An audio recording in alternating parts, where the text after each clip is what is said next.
அல்லேலூயா. வாக்குத்தத்தங்களை நிறைவேற்ற உண்மையுள்ள தெய்வம் அவர். நிச்சயமாய் அவருடைய ஜனங்களாய் நாம் பல்கி பெருகி தேசத்தை நிரப்பப் போகிறோம். 2026 ஆண்டு வாக்குத்தத்தத்தின்படி அவர் நம்மோடு இருந்து பெரிய காரியங்களை செய்வார். இணைந்து கரங்களை தட்டி பாடி கர்த்தருடைய நாமத்தை உயர்த்துவோம்.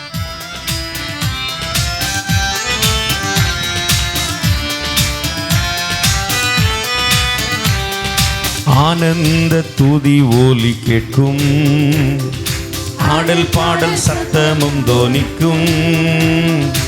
ஆனந்த துதி ஒலி கேட்கும், ஆடல் பாடல் சத்தமும் தோனிக்கும். ஆகாய விண்மீனாய் அவர் ஜனம் பெருகும், ஆண்டவர் வாக்கு பலிக்கும். ஆகாய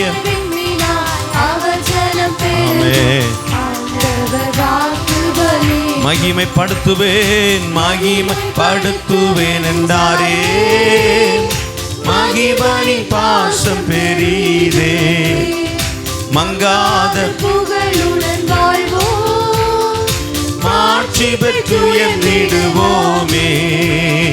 குறுகிட மாட்டோம் குன்றிட மாட்டோம், கரையில்லா தேவனின் ஆமென் ஆமென். குறுகிட மாட்டோம் குன்றிட மாட்டோம், கரையில்லா தேவனின் வாக்கு. ஆனந்த துதி ஒலி கேட்கும், ஆடல் பாடல் சத்தமும் தோனிக்கும். ஆமென். ஆனந்த அவர் ஜனம் பெருகும், ஆண்டவர் வாக்கு பலிக்கும். ஆகாய விண்மீனாய் அவர் ஜனம் பெருகும், ஆண்டவர் வாக்கு பலிக்கும். ஆதிநிலை ஏகுவோமே, ஆசி திரும்ப பெறுவோமே. பாழான மண்மேடுகள் யாவும் பாராளும் வேந்தன் மனையாகும். சிறை வாழ்வு மறையும் சீர்வாழ்வு மலரும், சியோனின் மகிமை திரும்பும். சிறை வாழ்வு மறையும் சீர்வாழ்வு மலரும், சியோனின் மகிமை திரும்பும். ஆமென். ஆனந்த துதி ஒலி கேட்கும், ஆடல் பாடல் சத்தமும் தோனிக்கும். ஆனந்த துதி ஒலி கேட்கும், ஆடல் பாடல் சத்தமும் தோனிக்கும். ஆகாய விண்மீனாய் அவர் ஜனம் பெருகும், ஆண்டவர் வாக்கு பலிக்கும். ஆகாய விண்மீனாய் அவர் ஜனம் பெருகும், ஆண்டவர் வாக்கு பலிக்கும். ஆறாத காயங்கள் ஆறும், ஆரோக்கியம் வாழ்வினில் மூடும். ஆற்றிய தேற்றும் நல்நாதம், போற்றிய பாதம் தரிப்போம். அநாதி தேவன் அடைக்கலம் பாரில், அநாதையாவதே இல்லை. அநாதி தேவன் அடைக்கலம் பாரில், அநாதையாவதே இல்லை. ஆனந்த துதி ஒலி கேட்கும். ஆமென். ஆடல் பாடல் சத்தமும் தோனிக்கும்.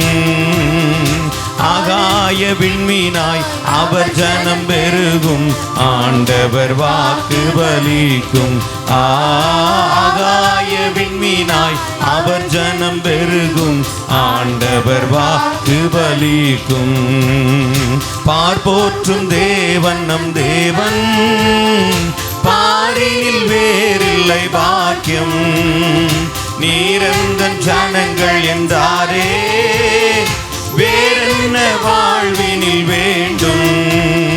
பிள்ளைகளும் சபையும் பிதா முன்னில் நிலைக்கும், பரிசுத்தர் மாளிகை எழும்பும். பிள்ளைகளும் சபையும் பிதா முன்னில் நிலைக்கும், பரிசுத்தர் மாளிகை. ஆமென். ஆனந்த துதி ஒலி கேட்கும், ஆடல் பாடல் சத்தமும் தோனிக்கும். ஆமென்.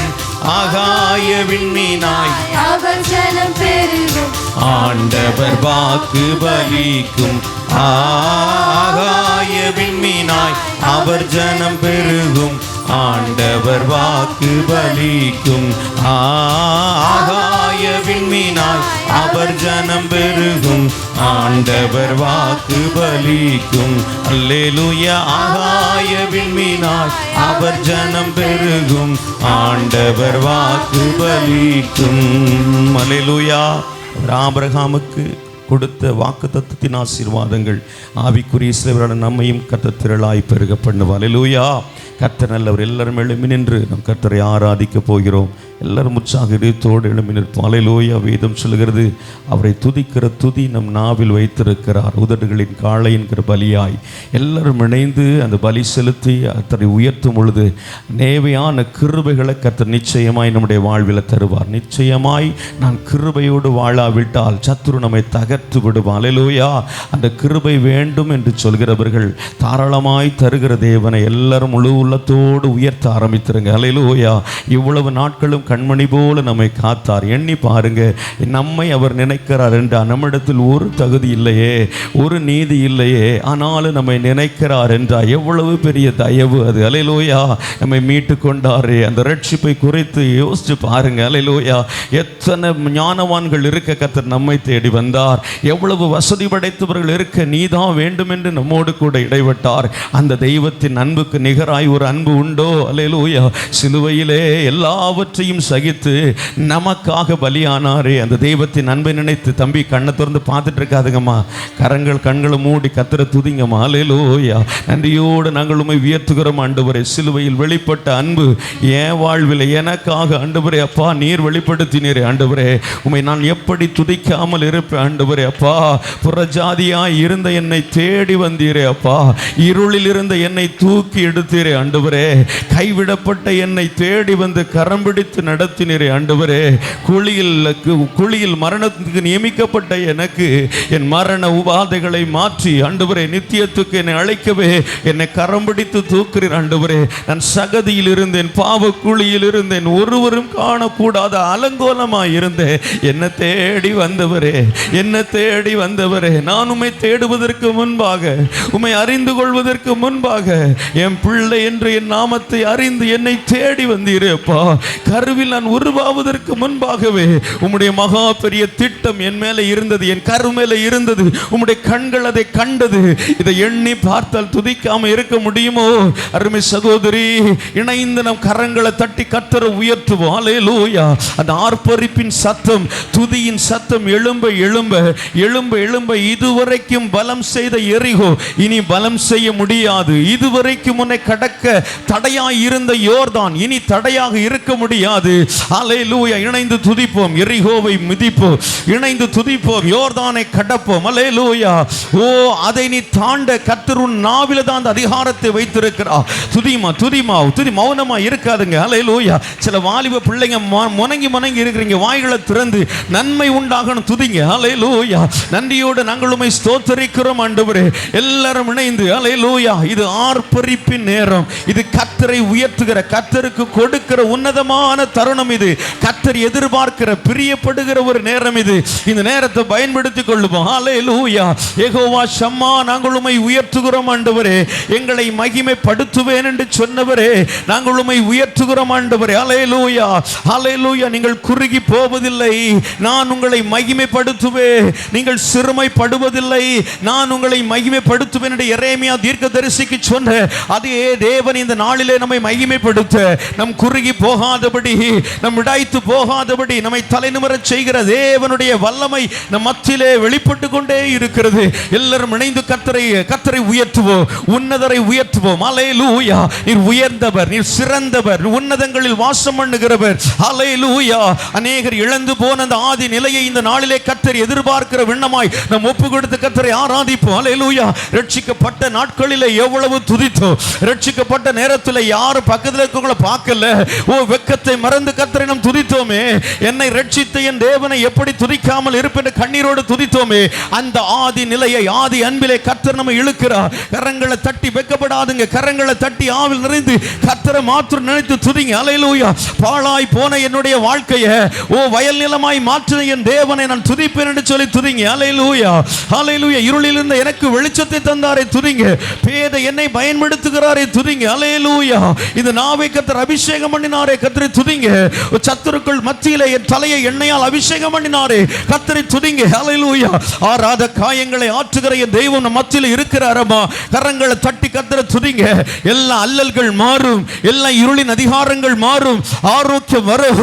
அவரை போற்றி துதிப்போம், அவரை உயர்த்தி மகிழ்வோம். ஹல்லேலூயா, ஹல்லேலூயா, ஹல்லேலூயா, ஹல்லேலூயா. உன்னத தேவனவர், உயர்ந்த தேவனவர், சிங்காசனத்தில் வீற்றிருக்கிறவர், நாங்களுமே ஆராதிக்கிறோம் ஆண்டவரே. ஆதியும் அந்தமுமானவரே, நாங்களுமே உயர்த்துகிறோம் என்று சொல்லி எல்லாரும் இணைந்து கரங்களை தட்டி கர்த்தரை ஸ்தோத்திரம் பண்ணுவோம். ஹல்லேலூயா. வாலிப தங்கச்சிக்கு கர்த்தரை உயர்த்து, கர்த்தரை உயர்த்து, கர்த்தரை உயர்த்து. ஹல்லேலூயா. நன்றியோடு நாங்களுமே உயர்த்துகிறோம் ஆண்டவரே.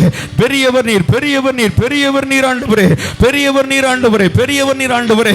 கர்த்தரை துதிக்கிற ஜனம் தோற்று போகாது, கர்த்தரை துதிக்கிற ஜனம் பின்னிட்டு திரும்பாது, கர்த்தரை துதிக்கிற ஜனம் ஒரு நாளும் குறுகி போகாது. நீங்க துதித்து துதித்து ஜெயம் எடுக்கிற கூட்டத்துக்குள்ள கர்த்தர் உங்களை இழுத்து அழைத்து கொண்டிருக்கிறார்.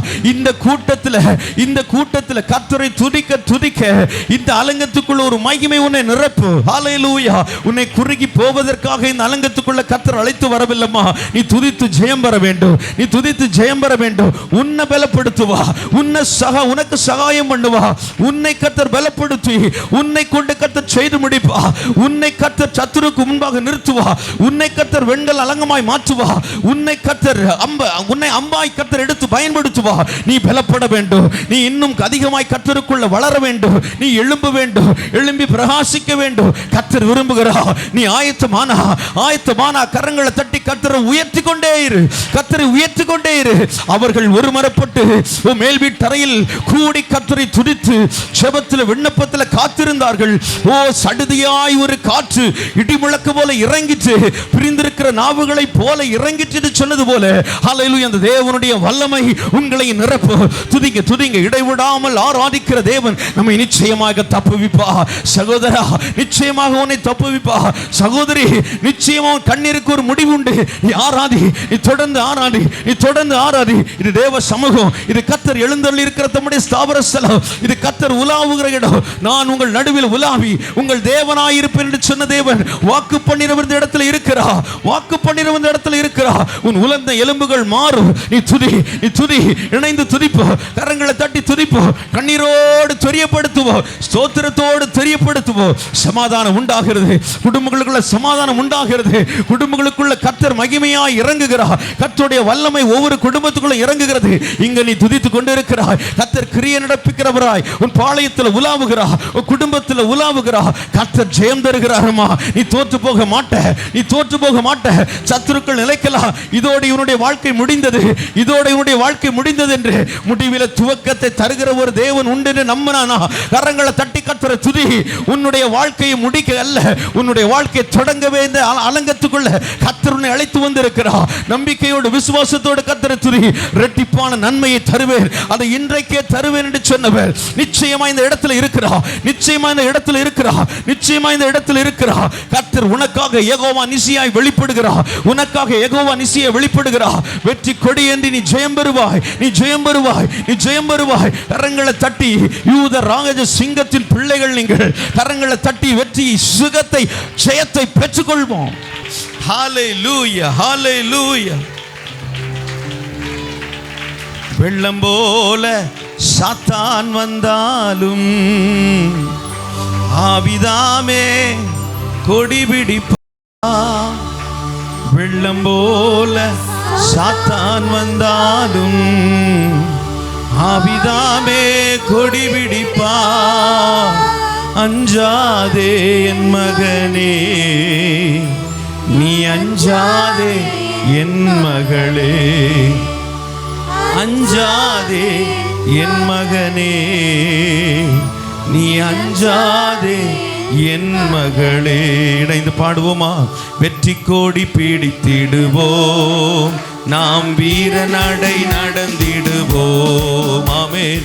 வெற்றி கோடி பிடித்திடுவோம், நாம் வீர நடை நடந்திடுவோம். வெள்ளம் போல, ஆமென், வெள்ளம் போல சாத்தான் வந்தாலும் ஆவிதாமே கோடி பிடிப்பான். வெள்ளம் போல சாத்தான் வந்தாலும் ஆவிதாமே கோடி பிடிப்பார். அஞ்சாதே என் மகனே, நீ அஞ்சாதே என் மகளே. அஞ்சாதே என் மகனே, நீ அஞ்சாதே என் மகளே. வெற்றி கொடி பிடித்திடுவோம், நாம் வீர நடை நடந்திடுவோம். வெற்றி கொடி பிடித்திடுவோம், நாம் வீர நடை நடந்திடுவோம். காடானாலும் மேடானாலும் கர்த்தருக்கு பின் நடப்போம். காடானாலும் மேடானாலும் ஆமென், கர்த்தருக்கு பின் நடப்போம். கலப்பையில் கை வைத்திட்டோம், நாம் திரும்பி ஆமென் ஆமென். கலப்பையில் கை வைத்திட்டோம், நாம் திரும்பி பார்க்க மாட்டோம். காடானாலும் மேடானாலும் ஆமென், கர்த்தருக்கு பின் நடப்போம். காடானாலும் மேடானாலும் கர்த்தருக்கு பின் நடப்போம். கலப்பையில் கை வைத்திட்டோம், நாம் திரும்பி பார்க்க மாட்டோம். ஆமென். கலப்பையில் கை வைத்திட்டோம், நாம் திரும்பி பார்க்க மாட்டோம். வெற்றி கோடி பிடித்திடுவோம், நாம் நீர நடை நடந்திடுவோம். வெற்றி கோடி பிடித்திடுவோம், நாம் வீர நடை நடந்திடுவோம். 1000 தான் துன்பம் வந்தாலும் உன்னை அணுகாது. ஆமென். 1000 தான் துன்பம் வந்தாலும் அணுகாது. ஆவியின் பட்டயம் உண்டு, அச்சமில்லை பயமில்லையே. ஆமென். ஆவியின் பட்டயம் உண்டு, அச்சமில்லை பயமில்லையே. ஆவியின் பட்டயம் உண்டு, அச்சமில்லை பயமில்லையே. ஒரு விஷயம் கூட ஆமென். ஆவியின் பட்டயம் உண்டு, அச்சமில்லை பயமில்லையே.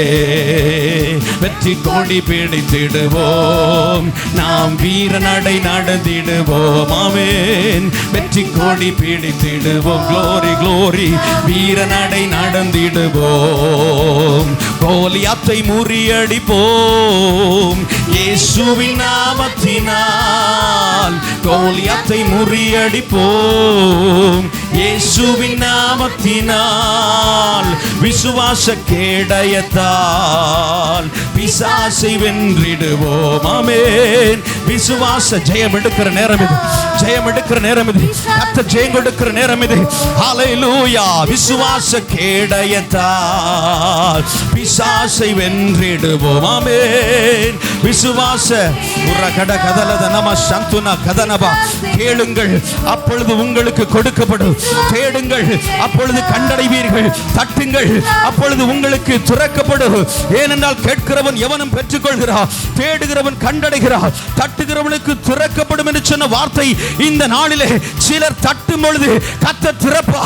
சிலரை நீங்கள் தேடி அலைகிறீங்க, கர்த்தர் இந்த நாளிலே கண்டடைவா. கண்டடையத்தக்க கண்மலையா இருக்கிறவர்கள் நீ இனி அலைந்து திரிவதில்லை என்று சொல்கிறார். பேதுருவை சிறைச்சாலையில் அடைத்து வைத்தார்கள். 4 காவல்களை போட்டு அடைத்து வைத்தார்கள்.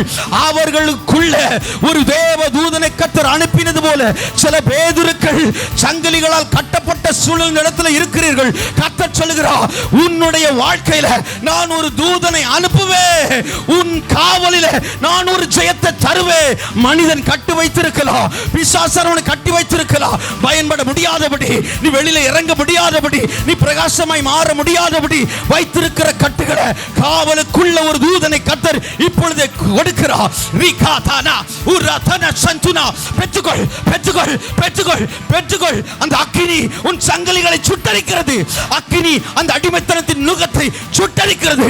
விடுதலை உண்டாவதாக இயேசுவின் நாமத்தில். பெற்றுக்கொள்ளமா, பெற்றுக்கொள்ளமா, இயேசுவின் நாமத்தில்.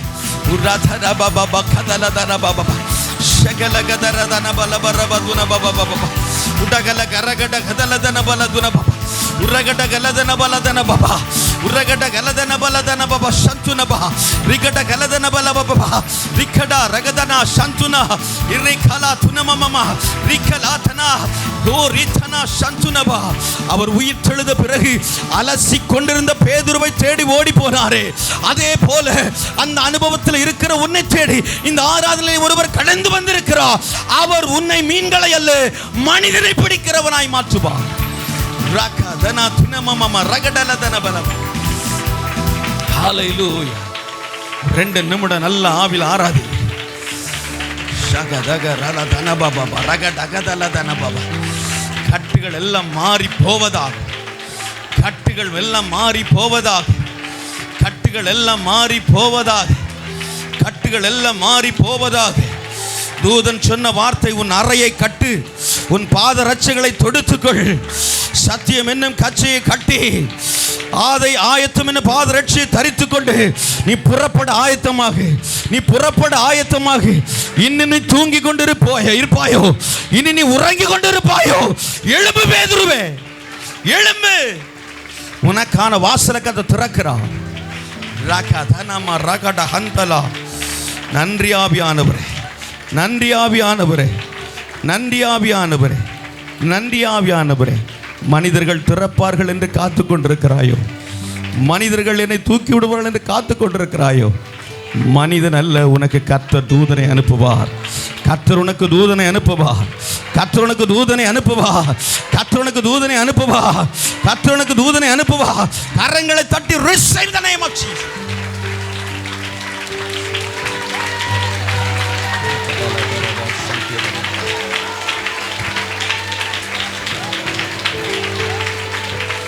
சந்துரா பலகரகட கதலதர பாபா, அலரகதர பலபா.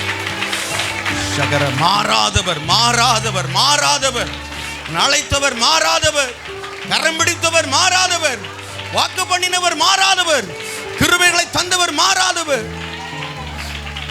நன்றி அப்பா. எனது விளக்கு எரிய செய்தி, என் இரவை பகலாக்கினே. எனது விளக்கை எரிய செய்தி, என் இரவை பகலாக்கினே.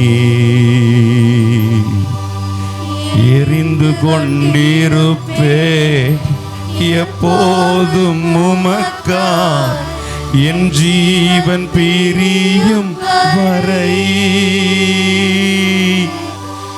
எரிந்து கொண்டிருப்பே எப்போதும் உமக்காய், என் ஜீவன் அர்ப்பணித்து சொல்லுவோம். எரிந்து கொண்டு வேதனை மத்தியில நான் ஓடுவேன் ஆண்டவரே, என் கண்ணீரின் மத்தியில உமக்காக நிற்ப ஆண்டவரே, என் இழப்பின் மத்தியிலும் உமக்காக நிற்ப ஆண்டவரே, என் அவமானத்தின் மத்தியிலும் கலப்பையின் மேல கை வைத்து நான் பின்னிட்டு திரும்ப மாட்டேன் ஆண்டவரே. என் அர்ப்பணிப்போடு நிற்கிற உன் வாழ்க்கையில கர்த்தர் ஒரு தூதனை அனுப்புவாரம்மா, கர்த்தர் ஒரு வாசலை திறப்பாரம்மா, கர்த்தர் உன் கட்டுகளை உடைப்பாரம்மா.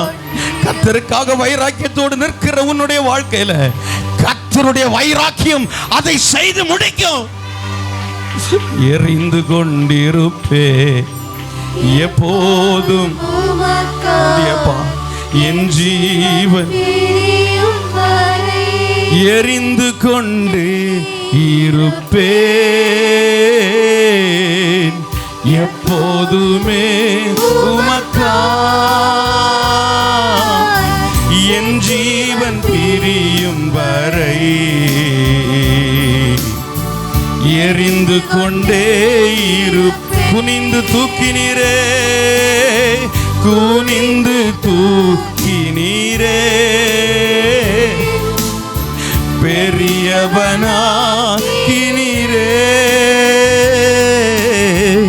உமது காருண்யத்தால் என்னை பெரியவனாக்கினீரே. முழு உள்ளத்தோடு ஆமென். குனிந்து தூக்கினீரே, கரங்களை உயர்த்தி ஆமென். பெரியவனாக்கினீரே,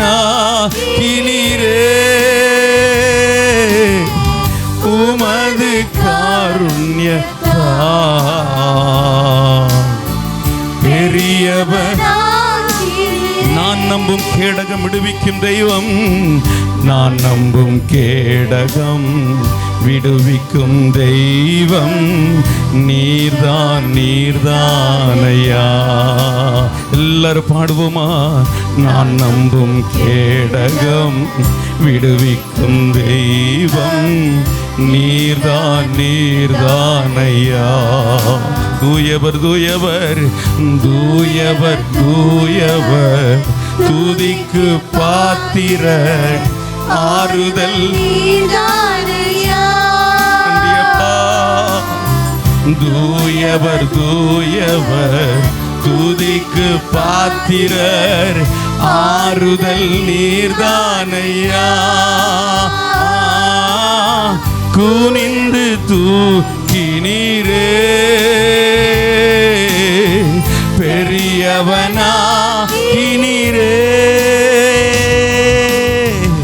உமது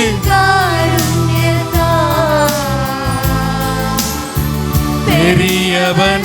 எல்லாரும் கரங்களை உயர்த்தி தூயாதி தூயவருக்கு மகிமை. தூயவர் தூயவரே, எங்கள் துதிக்கு பாத்திரரே, ஆறுதல் நீர்தானையா.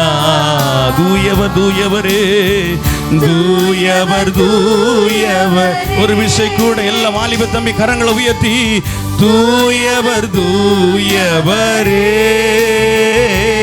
எங்கள் துதிக்கு பாத்திரரே, ஆறுதல் நீர்தானையா. தூயவர் தூயவரே, ஆறுதல் நீர்தானையா. தூயவர் தூயவரே.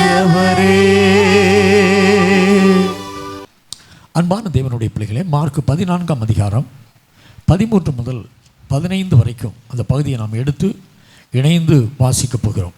மார்க் 14 13 முதல் 15 வரைக்கும். புதிய ஏற்பாடு 70வது பக்கம், பிள்ளைகளுக்காக சொல்கிறேன்.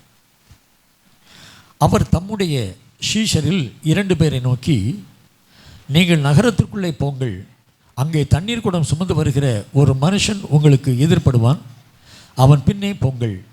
அவன் எந்த வீட்டிற்குள் பிரவேசிக்கிறானோ அந்த வீட்டு எஜமானை நீங்கள் நோக்கி, நான் என் சீஷரோடு கூட பஸ்காவை புசிக்கிறதற்கு தகுதியான இடம் எங்கே என்று போதகர் கேட்கிறார் என்று சொல்லுங்கள். அவன் கம்பளம் முதலானவைகள் விரித்து ஆயத்தம் பண்ணப்பட்டிருக்கிற விஸ்தாரமான மேல் வீட்டறையை உங்களுக்கு காண்பிப்பான், அங்கே நமக்காக ஆயத்தம் பண்ணுங்கள் என்று சொல்லி அனுப்பினார். கண்களை தாழ்த்தி ஜெபிப்போம். இரக்கமுள்ள பிதாவே, இந்த நிலவெளிக்காக உம்மை ஸ்தோத்தரிக்கிறோம், உம்மை வாழ்த்துகிறோம், உமக்கு நன்றி செலுத்துகிறோம். ஆவியானவர் உணர்த்திய இந்த வசனத்தோடு நாங்கள் தேவசமத்தில் இருக்கிறோம். இந்த வசனத்தின் மூலம் நாங்கள் அறிய வேண்டிய சத்தியங்களை அறிந்து புரிந்து கொண்டு கைக்கொள்ள எங்களுக்கு கிருபை தாரும். வசனம் ஒவ்வொருவருக்குள்ளும் பலம் கொடுக்கட்டும். சத்துரு வசனத்தை பொறுக்கி விடாதபடிக்கு கர்த்தர் காத்துக்கொள்ளும். இயேசுவின் நாமத்தில் பிதாவே, ஆமென். அன்பான தேவனுடைய பிள்ளைகளே, மேல் வீட்டறையை குறித்து இன்றைய தினத்தில் கர்த்தர் உணர்த்துகிறபடி சில காரியங்களை உங்களோடு கூட பகிர்ந்து கொள்ள நான் வாஞ்சிக்கிறேன். நமக்கு தெரியும், பஸ்காவுக்கு முன்பதாக ஆண்டவராகிய இயேசு கிறிஸ்து தம்முடைய சீஷரில் 2 பேரை அழைத்து அவர்களை நகரத்திற்குள்ளே அனுப்பி, ஒரு தண்ணீர் குடம் சுமக்கிற ஒரு மனுஷன் உங்களுக்கு எதிர்படுவான், அவன் செல்லுகிற அந்த வீட்டிற்கு செல்லுங்கள், அந்த வீட்டு எஜமானை கண்டு பஸ்காவை எங்கே ஆயத்தப்படுத்த விருப்பமாக இருக்கிறீர் என்று சொல்லி கேளுங்கள். அவன் கம்பளம் முதலானவைகள் விரிக்கப்பட்டிருக்கிற விஸ்தாரமான ஒரு மேல் வீட்டறையை உங்களுக்கு காண்பிப்பான் என்று சொல்லி ஆண்டவர் அவர்களை சொல்லி அனுப்பினார்.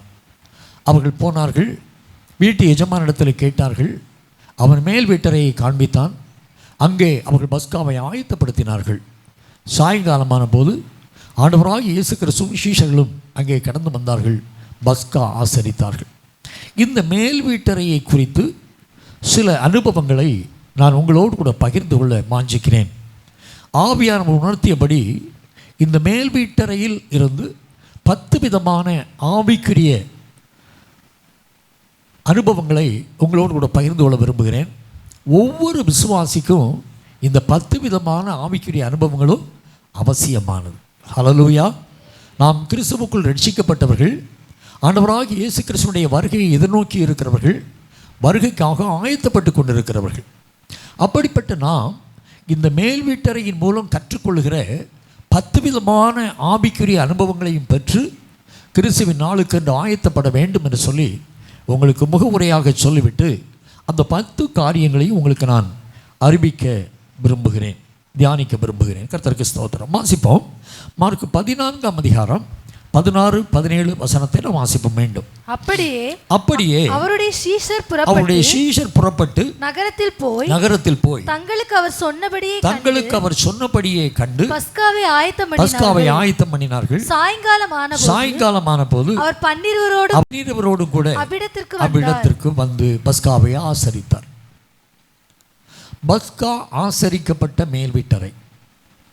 பஸ்கா ஆசரிக்கப்பட்ட மேல் வீட்டறையிலிருந்து நாம் கற்றுக்கொள்ளக்கூடிய ஆவிக்குரிய காரியங்கள் என்ன? நாம் அதை சிந்திக்க வேண்டும். அது கர்த்தருடைய பந்தி. அன்பான தேவனுடைய பிள்ளைகளே, இந்த கர்த்தருடைய பந்தி நமக்கு உணர்த்துகிற மிக முக்கியமான ஒரு காரியம் அன்பு, உறவு, ஐக்கியம். 3 காரியங்களை அது உணர்த்துகிறது.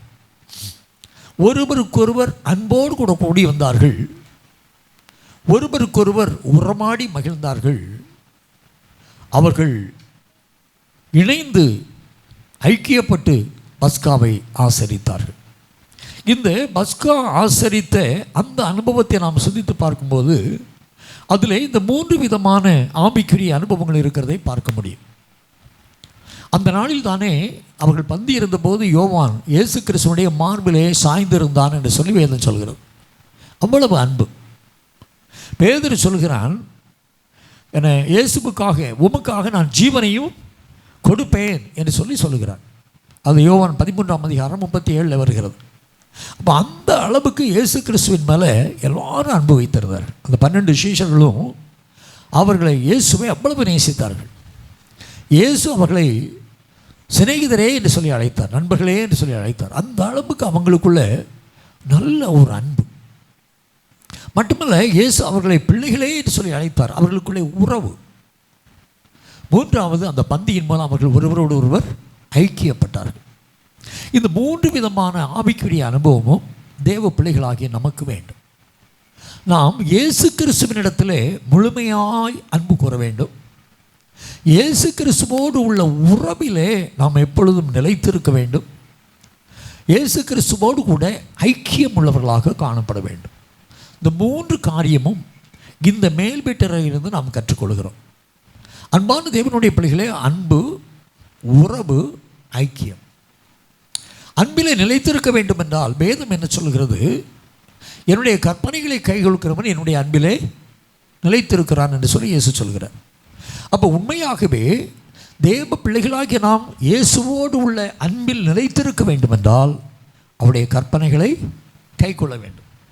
கற்பனைகளை கைக்கொள்ள வேண்டும் என்றால் இரவும் அவர்களுடைய வேதத்தை தியானிக்க வேண்டும். அப்போ வேதத்தை தியானித்து வேத கற்பனைகளை அறிந்து அதை நாம் கைக்கொள்ளும் போது தான் இயேசு கிறிஸ்துவில் அன்பிலே நாம் நிலைத்திருக்க முடியும். உறவிலே நிலைத்திருப்பது எப்படி?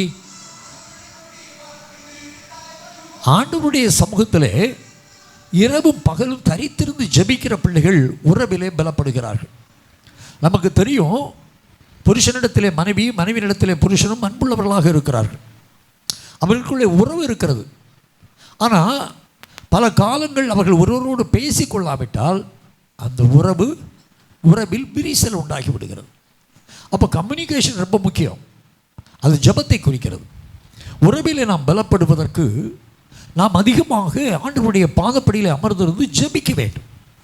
யார் அதிகமாக கர்த்தருடைய சமூகத்தில் தரித்திருந்து ஜெபிக்கிறார்களோ அவர்கள் இயேசுவோடு உள்ள அந்த உறவில் பந்தத்தில் பலப்படுவார்கள். ஹல்லேலூயா, ஹல்லேலூயா. ஜெபத்தை அது காண்பிக்கிறது. மூன்றாவது ஃபெலோஷிப் வித் ஜீசஸ், இயேசுவோடு உள்ள ஐக்கியம். அப்போ கிறிஸ்துவோடு உள்ள ஐக்கியம் அதில் நிலைத்திருக்க வேண்டும் என்றால் ஆண்டவரை ஆராதிக்கிறவர்களாக இருக்க வேண்டும். ஆராதிக்கும் போது கர்த்தருடைய மகிமை நம்ம மத்தியில் வந்து இறங்கும். ஆராதிக்கிற இடத்திலே தேவன் வந்து இறங்குவார். பாருங்கள், கர்த்தர் சொல்கிறார், என்னுடைய நாமத்தை பிரஸ்தாபப்படுத்தும் எவ்விடத்தில் நான் வந்து உங்களை ஆசீர்வதிப்பார். ஆராதிக்கும் போது இயேசு அந்த இடத்துல வெளிப்படுகிறார், தேவன் வெளிப்படுகிறார். அப்போது அந்த ஃபெலோஷிப்பை காத்துக்கொள்ள வேண்டும் என்றால் நாம் ஆராதிக்க வேண்டும்.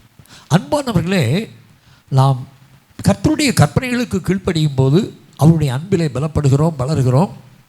ஆண்டவருடைய சமூகத்தில் அதிகமாய் தரித்திருந்து ஜெபிக்கும் போது உறவிலே வலுப்பெறுகிறோம். அது மட்டுமல்ல, ஆண்டவரை ஆராதிக்கும் போது ஆண்டவரோடு உள்ள ஐக்கியத்திலே நாம் வந்து மேம்படுகிறோம். அப்படியானால் ஒவ்வொரு நாளும் தேவ மக்களாகிய நாம் செய்ய வேண்டிய 3 காரியங்கள் உண்டு. ஒன்று, வேத கற்பனைகளுக்கு கீழ்ப்படிவது. இன்னொன்று, ஆண்டவருடைய சமூகத்தில் தரித்திருந்து ஜெபிப்பது. மூன்றாவது, ஆண்டவரை ஆவியோடு உண்மையோடு ஆராதிப்பது. இந்த 3 காரியங்கள் நம்மிடத்தில் இருக்கும்போது அன்று அந்த மேல் வீட்டறையில் காணப்பட்ட அன்பு, உறவு, ஐக்கியத்தில் நாம் நிலைத்திருக்க முடியும். ஹல்லேலூயா, ஹல்லேலூயா. இது முதலாவது காரியம். இரண்டாவது ஒன்றை உங்களுக்கு நான் சொல்ல விரும்புகிறேன். அவர்கள் பந்தி இருந்தார்கள். பந்தி இருந்தபோது இயேசு என்ன சொன்னார் தெரியுமா? அப்பத்தை அவர்கள் போஜனம் பண்ணுகையில் இயேசு அப்பத்தை எடுத்து ஆசீர்வதித்து அதை பிட்டு அவர்களுக்கு கொடுத்து, நீங்கள் வாங்கி புசியுங்கள், இது என்னுடைய சரீரமாக இருக்கிறது என்று சொல்லி சொன்னார். பின்பு பாத்திரத்தையும் எடுத்து ஸ்தோத்திரம் பண்ணி அதை அவர்களுக்கு கொடுத்தார். அவர்கள் எல்லாரும் அதிலே பானம் பண்ணினார்கள். அப்பொழுது அவர் அவர்களை நோக்கி, இது அநேகருக்காக சிந்தப்படுகிற புதிய உடன்படிக்கைக்குரிய என்னுடைய இரத்தமாக இருக்கிறது என்று சொல்லி சொன்னார். அப்போ பந்தி ஆசரித்த போது இந்த 2 காரியங்களை மிக முக்கியமாக சொல்கிறார். இயேசு கிறிஸ்துவின் இரத்தம், இயேசு கிறிஸ்துவனுடைய சரீரம், இரண்டையும் குறித்ததான ஒரு காரியத்தை அவர் வெளிப்படுத்துகிறார். கர்த்தருக்கு ஸ்தோத்திரம். ஹல்லேலூயா, ஹல்லேலூயா. இதை அறிகிற நாம், இந்த சம்பவத்தை காண்கிற நாம் சிந்திக்க வேண்டிய மிக முக்கியமான ஒரு காரியம் உண்டு. ஆண்டவராகிய இயேசு கிறிஸ்துவனுடைய சரீரம் எனக்காக பிற்கப்பட்டது. அவருடைய இரத்தம் எனக்காக சிந்தப்பட்டது. அந்த விசுவாசம் எப்பொழுதும் இருக்க வேண்டும். பாருங்கள், இன்று கிறிஸ்தவர்கள் என்று சொல்லி அழைக்கப்படக்கூடிய அநேகர் இதை தியானிப்பதில்லை, இதை சிந்தித்து பார்ப்பதில்லை. இயேசு எனக்கு நன்மை செய்வார், நான் கேட்கிறதையெல்லாம் எனக்கு தருவார், உலகத்து நன்மைகளால் என்னை ஆசீர்வதிப்பார், செல்வாக்கு அந்தஸ்து தருவார், ஐஸ்வர்யமும் உயர்வையும் தருவார். இப்படி எதிர்பார்க்கிறார்கள், பெற்றுக்கொள்ளுகிறார்கள். அதை சொல்லி ஆண்டவரை துதித்து கொண்டிருக்கிறார்கள். ஆனால் உண்மையாக நாம் சிந்திக்க வேண்டிய மிக முக்கியமான காரியம், கல்வாரி சிலுவையில் அவர் எனக்காக தம்முடைய சரீரத்தை ஒப்படைத்தார் இல்லையா? எனக்கு சமாதானத்தை உண்டு பண்ண ஆக்கினை அவர் மேல் வந்தது. அப்போ அவருடைய சரீரம் எனக்காக பிற்கப்பட்டது. பரிசுத்தமுள்ள அவருடைய சரீரம் பாவியாகிய எனக்காக பிற்கப்பட்டது. பரிசுத்தராகிய அவருடைய இரத்தம் பாவியாகி எனக்காக சிந்தப்பட்டது. இந்த உணர்வு நம்பிக்கையும் விசுவாசிகளாகிய நமக்குள்ளே எப்பொழுதும் காணப்பட வேண்டும். ஹல்லேலூயா. மேல் வீட்டறை அதை நமக்கு வலியுறுத்தி காண்பிக்கிறது. நம்ம எல்லாரும் உலக ரீதியான பல காரியங்களுக்காக ஜெபிப்பதும் அதை பெற்றுக்கொண்டு ஆண்டவருக்குள்ளே மகிழ்வதும் அன்றாட செயலாக இருக்கிறது. ஆனால் உண்மையாகவே ஒவ்வொரு விசுவாசியும் தன்னுடைய உள்ளத்திலே ஆழமாக பதித்து கொள்ள வேண்டிய ஒரு காரியம் என்னவென்றால், எனக்காக அவருடைய சரீரம் பிற்கப்பட்டது, எனக்காக அவருடைய இரத்தம் சிந்தப்பட்டது இல்லையா? அவருடைய இரத்தத்தினால் எனக்கு மீட்பு உண்டாகிற்று. ஹல்லேலூயா, ஹல்லேலூயா. அவருடைய இரத்தத்தினாலே பாவ மன்னிப்பாகிய மீட்பு நமக்கு உண்டாகியிருக்கிறது என்று சொல்லி கொலோசியர் 1:14 சொல்லுகிறது. அப்போது இப்படி அவருடைய சரீரம் எனக்காக நொறுக்கப்பட்டது, அவருடைய இரத்தம் எனக்காக சிந்தப்பட்டது, அந்த இரத்தத்தினால் நான் மீட்கப்பட்டிருக்கிறேன். ஹல்லேலூயா. பாவத்திலிருந்தும் பாவத்தின் தண்டனையிலிருந்து மீட்கப்பட்டிருக்கிறேன். உலகத்திலிருந்து மாயான எல்லாவற்றிலிருந்தும் மீட்கப்பட்டிருக்கிறேன். பிசாசினுடைய ஆளுகையிலிருந்து நான் மீட்கப்பட்டிருக்கிறேன். இந்த நம்பிக்கை நமக்குள் எப்பொழுதும் காணப்பட வேண்டும். இது மேல் வீட்டறையின் 2வது அனுபவம். மூன்றாவது ஒன்றை உங்களுக்கு சொல்ல விரும்புகிறேன். இயேசு கிறிஸ்துவனுடைய பந்தி பாருங்க, இந்த பந்தியை ஆசரிக்கும் போது அவர் இன்னொரு மிக முக்கியமான ஒரு காரியத்தை சொன்னார். அதை பவுல் குறிப்பிடுகிறார். நான் வாசிக்க விரும்புகிறேன். 1 கொரிந்தியர் 11ஆம் அதிகாரம் 24, 25 நாம் வாசிக்கும் போது அவர் சொல்கிறார், ஸ்தோத்திரம் பண்ணி அதை பிட்டு நீங்கள் வாங்கி புசியுங்கள், இது உங்களுக்காக பிற்கப்படுகிற என்னுடைய சரீரமாய் இருக்கிறது, என்னை நினைவு கூறும்படி இதை செய்யுங்கள் என்றார். மீண்டும் அவர் ரசத்தை என் இரத்தத்தினாலாகிய இந்த பாத்திரம் என் இரத்தத்தினாலாகிய புதிய உடன்படிக்கையாக இருக்கிறது, நீங்கள் இதை பானம் பண்ணும் போதெல்லாம் என்னை நினைவு கூறும்படி இதை செய்யுங்கள் என்று சொன்னார். அன்பான தேவனுடைய பிள்ளைகளே, இந்த பகுதிகளை நாம் சிந்தித்து பார்க்கும்போது நாம் சிந்திக்க வேண்டிய ஒரு காரியம், நாம் எதற்காக பந்தி ஆசரிக்கும் போது அதை நாம் சிந்திக்க வேண்டும். எதை சிந்திக்க வேண்டும்? அவரை நாம் சிந்திக்க வேண்டும். அவருடைய பாடு மரணம் உயிர்த்தெழுதலை நாம் தியானிக்க வேண்டும். பந்தியில் ஆசரிப்பதில்லை. இப்போ மாதம் ஒரு முறை அல்லது மாதம் 2 முறை இல்லையா பந்தி ஆசரிக்கிற பழக்கங்கள் சபைகளில் இருக்கிறது. வாரந்தோறும் பந்தி ஆசரிக்கிற பழக்கம் இருக்கிறது. ஆனால் பந்தியை ஆசரிக்கும் போதெல்லாம் அவருடைய பாடு மரணத்தை நாம் தெரிவிக்கிறவர்களாக பந்தியை ஆசரிக்க வேண்டும். அது மட்டுமல்ல, மிக முக்கியமானது இயேசு கிறிஸ்துவினுடைய வருகை பரியந்தம் பந்தி ஆசரிக்க வேண்டும். ஹல்லேலூயா. இன்றைக்கி அநேகர் ஞானஸ்நானம் பெற்றுக்கொள்கிறார்கள், ஆனால் கர்த்தருடைய பந்தியிலே பங்கு பெறுவதில்லை. பெருந்தன்மையோடு தங்களை தாங்களே தேற்றிக் கொள்கிறார்கள். நான் அதற்கு தகுதியாக இல்லை, ஆனபடினாலே கர்த்தருடைய பந்தியிலே பங்கு பெற்றால் எனக்கு ஆக்கினை வந்துவிடும் என்று சொல்லி விலகி சென்று விடுகிறார்கள். ஆனால் சிந்திக்க வேண்டும், அவர் வருமளவும் அவருடைய மரணத்தை நினைவு கூறும்படி நாம் கர்த்தருடைய பந்தியை ஆசரிக்க வேண்டும் என்பது இயேசு கிறிஸ்துவினுடைய கட்டளையாக இருக்கிறது. இதை இந்த மேல் வீட்டரையின் அனுபவம் நமக்கு விளக்கி சொல்கிறது. அவர்கள் பந்தி இருந்தபோது அவர் முக்கியமான இந்த காரியத்தை சொன்னார். அப்படியானால் அன்பு தேவனுடைய பிள்ளைகளே, புதிய ஏற்பாட்டு விசுவாசிகளாக இருக்கிற நாம் கர்த்தருடைய பந்தியை விட்டு விலகி செல்கிறவர்களாக இருக்கக்கூடாது. அவருக்கு வருகை பரியந்தம் கர்த்தருடைய பந்தியிலே பங்கு பெறுகிறவர்களாக இருக்க வேண்டும். ஹல்லேலூயா. அவர் வருமளவும் நான் வருமளவும் என்னை நினைவு கூறும்படி இதை செய்யுங்கள் என்றார் பவுல் குறிப்பிடுகிறார்.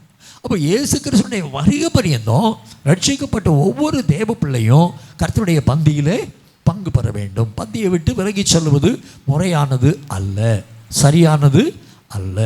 அப்போ பாருங்க, கர்த்தருடைய பந்தி இதை நமக்கு சொல்கிறது. கர்த்தருக்கு ஸ்தோத்திரம். அன்பான தேவனுடைய பிள்ளைகளே, இன்னும் ஒரு காரியத்தை நாம் இந்த பந்தியின் மூலம் கற்றுக்கொள்ள முடியும். யோவான் எழுதின சுவிசேஷம் 13ஆம் அதிகாரம் 4, 5 வாக்கியத்தை நாம் வாசிக்கலாம்.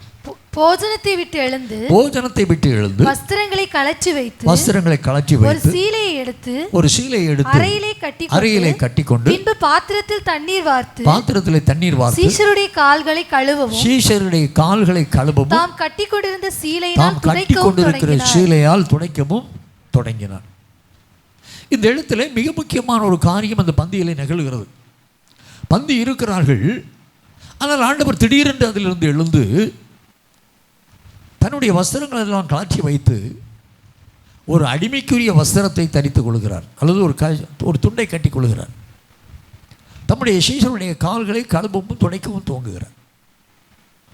பாருங்கள், யூத பாரம்பரியத்தில் நான் சொல்லியிருக்கிறேன்னு நினைக்கிறேன். யூத பாரம்பரியத்தில் விருந்தினர்கள் வீட்டிற்கு வரும்போது அடிமைகள் வந்து அவருடைய கால்களை கழுவி அழைத்து செல்வது வழக்கம். இங்கே அடிமைகள் இல்லை. ஆண்டவராகிய இயேசுவே என்ன செய்கிறார்?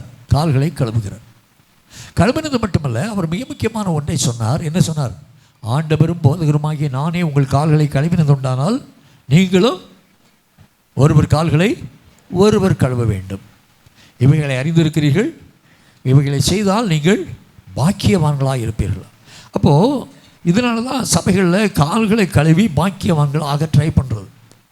கால்களை கழுவுவாங்க, எரிச்சலும் கோபமும் பொறாமையும் இருதயத்துக்குள்ளே இருந்து கொண்டே இருக்கும். அது அல்ல. இந்த சம்பவத்திலே அவர் எதை விளங்க பண்ணுகிறார்? தாழ்மையை விளங்க பண்ணுகிறார். ஏன் அதை சொல்ல வேண்டும்? சீஷர்களுக்குள்ளே இந்த ஒரு போட்டியும் பொறாமையும் இருந்து கொண்டே இருந்தது. எவன் பெரியவன், தங்களுக்குள்ளே எவன் பெரியவன் என்று சொல்லக்கூடிய போட்டி சீஷர்களுக்குள்ளே இருந்து கொண்டே இருந்தது. இந்த இடத்திலே அதற்கான ஒரு தீர்வை தாம் தன்னுடைய முயற்சியின் மூலம் அதை காண்பிக்கிறார். அவர் சீஷர்களுடைய கால்களை கழுவி துடைத்து தான் செய்தது போல மற்றவர்களும் செய்ய வேண்டும் என்று சொல்லி தாழ்மையை அவர்களுக்கு கற்றுக் கொடுக்கிறார். அப்படியானால் இந்த மேல் வீட்டறையில் அவர்கள் பந்தி இருந்தபோது அவர்கள் எதை வெளிப்படுத்தினார்கள்? நாம் எதை கற்றுக்கொள்ள வேண்டும்? ஒன்று, இயேசு கிறிஸ்துவில் உள்ள அன்பில் நாம் நிலைத்திருக்க வேண்டும், அவருடைய உறவில் நிலைத்திருக்க வேண்டும், அவரை பற்றும் ஐக்கியத்தில் நிலைத்திருக்க வேண்டும். அதற்காக நாம் அனுதினமும் வேதத்தை வாசித்து அவருடைய கற்பனைகளுக்கு கீழ்ப்படிய வேண்டும், அவருடைய சமூகத்தில் அதிகமாக தரித்திருந்து ஜெபிக்க வேண்டும். அது மட்டுமல்ல, அவரை ஆவியோடு உண்மையோடும் ஆராதிக்க வேண்டும். இரண்டாவது காரியம், எனக்காக இயேசு கிறிஸ்துவுடைய சரீரம் பிற்கப்பட்டிருக்கிறது, இரத்தம் சிந்தப்பட்டிருக்கிறது, அவருடைய இரத்தத்தினால் நான் மீட்கப்பட்டிருக்கிறேன் என்று சொல்லக்கூடிய நிச்சயமும் நம்பிக்கையும் நமக்குள் எப்பொழுதும் இருக்கணும்.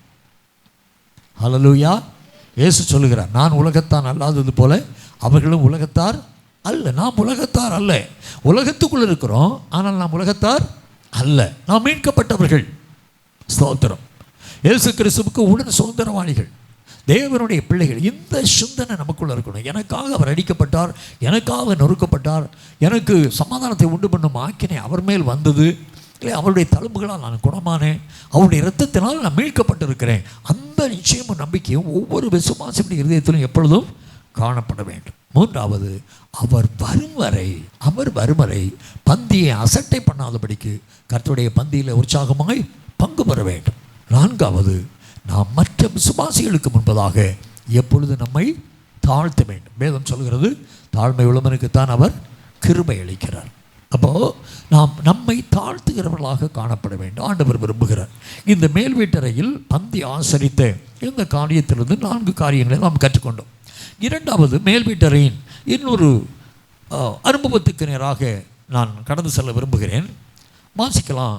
யோவான் எழுதின சுவிசேஷம் 20ஆம் அதிகாரம் 19வது வாக்கியத்தை நாம் வாசிக்கலாம். வாரத்தின் முதல் நாள் ஆகிய அன்றைய தினம் சாயங்கால வேளையிலே சீஷர்கள் கூடியிருந்த இடத்தில் யூதர்களுக்கு பயந்ததினால் கதவுகள் பூட்டி இருக்கையில் இயேசு வந்து நடுவே நின்று உங்களுக்கு சமாதானம் என்றார். பாருங்கள், அந்த மனிதன் யார் என்று நமக்கு தெரியவில்லை. சில வேத அறிஞர்கள் சொல்லுகிறார்கள், அவன் ஒருவேளை ஒரு சீக்ரெட் பிலீவராக இருக்கலாம், என்ன ஒரு ரகசிய கிறிஸ்தவனாக இருக்கலாம், அந்தரங்க சீஷனாக இருக்கலாம். ஆனபடினாலே தன்னுடைய வீட்டை பஸ்காவுக்காக அவன் ஆயத்தப்படுத்தி கொடுத்தான் என்று சொல்லி சில வேத அறிஞர்கள் கருதுகிறார்கள். ஆனால் அதற்கு பிற்பாடு அந்த அறையை இவர்கள் அதிகமாக பயன்படுத்த ஆரம்பித்தார்கள். அந்த மேல்வீட்டறையிலே பஸ்காவை ஆசரித்தது மட்டுமல்ல, அதுக்கு பிற்பாடும் பெந்தேகோஸ்தே நாள் வரைக்கும் அந்த மேல் வீட்டரை அவர்கள் பயன்படுத்தி கொண்டே வந்தார்கள். அதில் இன்னொரு சம்பவம், ஆண்டவராகிய இயேசு கிறிஸ்து சிலுவையில் அறையப்பட்டு உயிர்த்தெழுந்து விட்டார் என்று சொல்லக்கூடிய செய்தி உண்டாயிற்று என்றாலும் அவர்கள் எல்லாரும் யூதருக்கு பயந்ததினால ஓடி சென்று அந்த மேல் வீட்டறையை பூட்டி கொண்டு உள்ளே உட்கார்ந்து கொண்டார்கள். இரண்டாவது அனுபவம், மேல் வீட்டறையில் அவர்கள் பயந்து அந்த அறையை பூட்டி கொண்டு உள்ளே உட்கார்ந்து இருக்கிறார்கள். அப்பொழுது இயேசு உயிர்த்தெழுந்த இரட்சகர் அங்கே தேடி வருகிறார். இவர்கள் தேடவில்லை, இவர்கள் ஜெபிக்கவில்லை. நல்லாக கவனிங்க. இவர்கள் அந்த இடத்துல இருந்து தேவனே எங்களுக்கு ஒத்தாசை அனுப்புன்னு சொல்லி யாரும் கேட்கவே இல்லை. அவர்கள் யூதருக்கு பயந்ததினால அந்த அறையை பூட்டி கொண்டு சாயங்கால வேளையில் துக்கத்தோடும் வேதனையோடு கூட காணப்படுகிறார்கள். இனி என்ன சம்பவிக்குமோ என்று சொல்ல அச்சம்.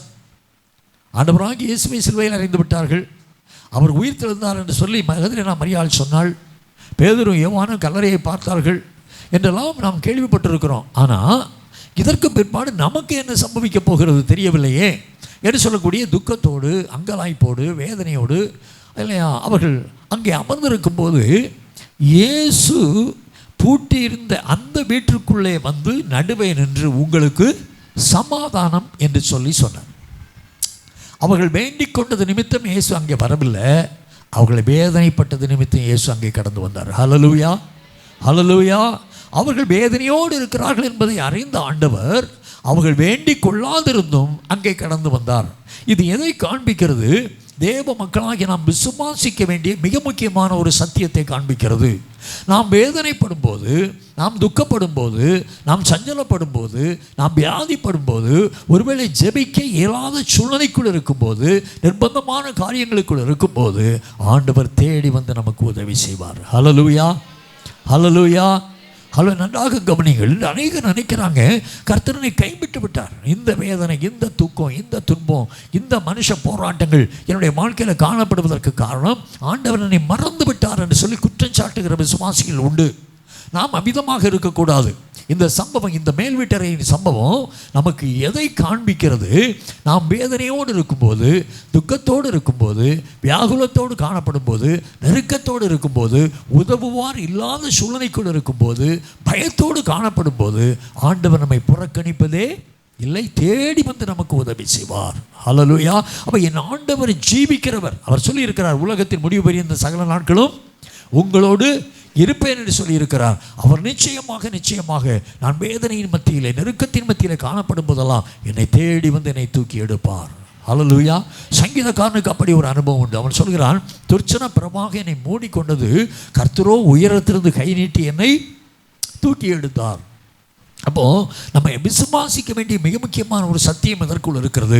நம்முடைய வாழ்க்கையில் நெருக்கங்கள் வரும், துன்பங்கள் வரும், மனுஷ சத்துருக்கள் நமக்கு விரோதமாக எழும்புவார்கள். பிசாசு கூட சில வகைகளில் போராடலாம். ஐயோ ஒன்றுமே இல்லையே என்று சொல்லக்கூடிய நிர்பந்தமான சூழ்நிலை, என்னுடைய வாழ்க்கை முடிந்து விட்டது என்று சொல்லக்கூடிய நினைக்கக்கூடிய அப்படிப்பட்ட அவமானமும் நிந்தையும் நிறைந்த ஒரு சூழ்நிலைக்குள் நாம் வைக்கப்படலாம். ஆனால் ஒன்று, இயேசுவனுடைய வேதனையை அறிகிறார், இயேசுவனுடைய துக்கத்தை அறிகிறார், இயேசுவனுடைய சஞ்சலத்தை அறிகிறார், இயேசு உனக்குள் இருக்கிற பயத்தை அறிகிறார். உன்னுடைய எல்லாவற்றையும் அறிந்திருக்கிற ஆண்டவர் நிச்சயமாக உனக்கு உதவி செய்வார். ஹல்லேலூயா. இந்த விசுவாசத்திலே நாம் நிலைத்திருக்க வேண்டும்.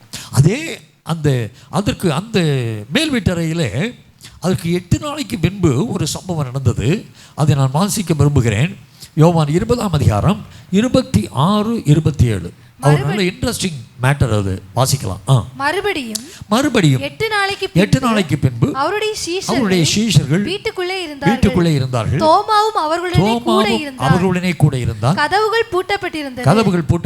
அப்பொழுது இயேசு வந்து நடுவே நின்று உங்களுக்கு சமாதானம் என்றார். பின்பு அவர் தோமாவை நோக்கி நீ உன் விரலை இங்கே நீட்டி, கவனிங்க, நீ உன் விரலை இங்கே நீட்டி என் கைகளை பார், உன் கையை நீட்டி என் விலாவிலே போடு, அவிசுவாசியாயிராமல் விசுவாசியாய் இரு என்று சொன்னார். இந்த சம்பவம் ஒரு நல்ல இன்ட்ரெஸ்டான சம்பவம். தோமா அவர் முதலாவது வந்து உங்களுக்கு சமாதானம் என்று சொன்னபோது தோமா அங்கே இல்லை, வெளியே போயிருந்தான். அப்போ தோமா வந்தவுடனே எல்லாரும் சொன்னாங்க கர்த்தரை கண்டோம் அப்படின்னாங்க. அவன் அதை நம்பலை. அவன் சொன்னான், அவருடைய கைகளில் ஆணிகளால் உண்டான காயத்தை நான் கண்டு அந்த காயத்திலே என் விரலை விட்டு என் கையை அவருடைய விலாவிலை போட்டால் ஒழிய நான் அதை விசுவாசிக்க மாட்டேன்னு சொன்னான். கர்த்தருக்கு கேட்டது. ஆமென். ஹல்லேலூயா. ஆண்டவர் ஏன் தான் இப்படி எனக்கு வச்சிருக்கிறாரோ, ஏன் தான் இப்படிப்பட்ட ஒரு பிள்ளையை எனக்கு தந்திருக்கிறாரோ, ஏன் தான் இப்படிப்பட்ட வாழ்க்கையை வச்சிருக்கிறாரோ இல்லையா? ஆண்டவரை முறுமுறுக்கிறதையும் அவர் கேட்டுகிட்டே இருக்கிறார். ஹல்லேலூயா. அவங்க நினைப்பாங்க நம்ம இந்த அறை வீட்டுக்குள்ளே இருந்து தானே முறுமுறுக்கிறோம், இங்கே இருந்து தானே ஆண்டவர் மேலே பழி போடுறோம் அப்படின்னு நம்ம நினைப்போம்ல.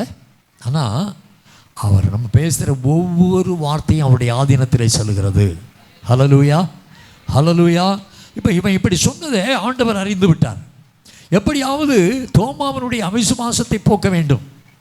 இல்லையானால் தோமா பின்னாட்களே பயன்படுவதற்கு வாய்ப்பு இல்லை இல்லையா? 12 பேரை குறித்து ஆண்டவருக்கு ஒரு பெரிய பிளானே இருக்கிறது.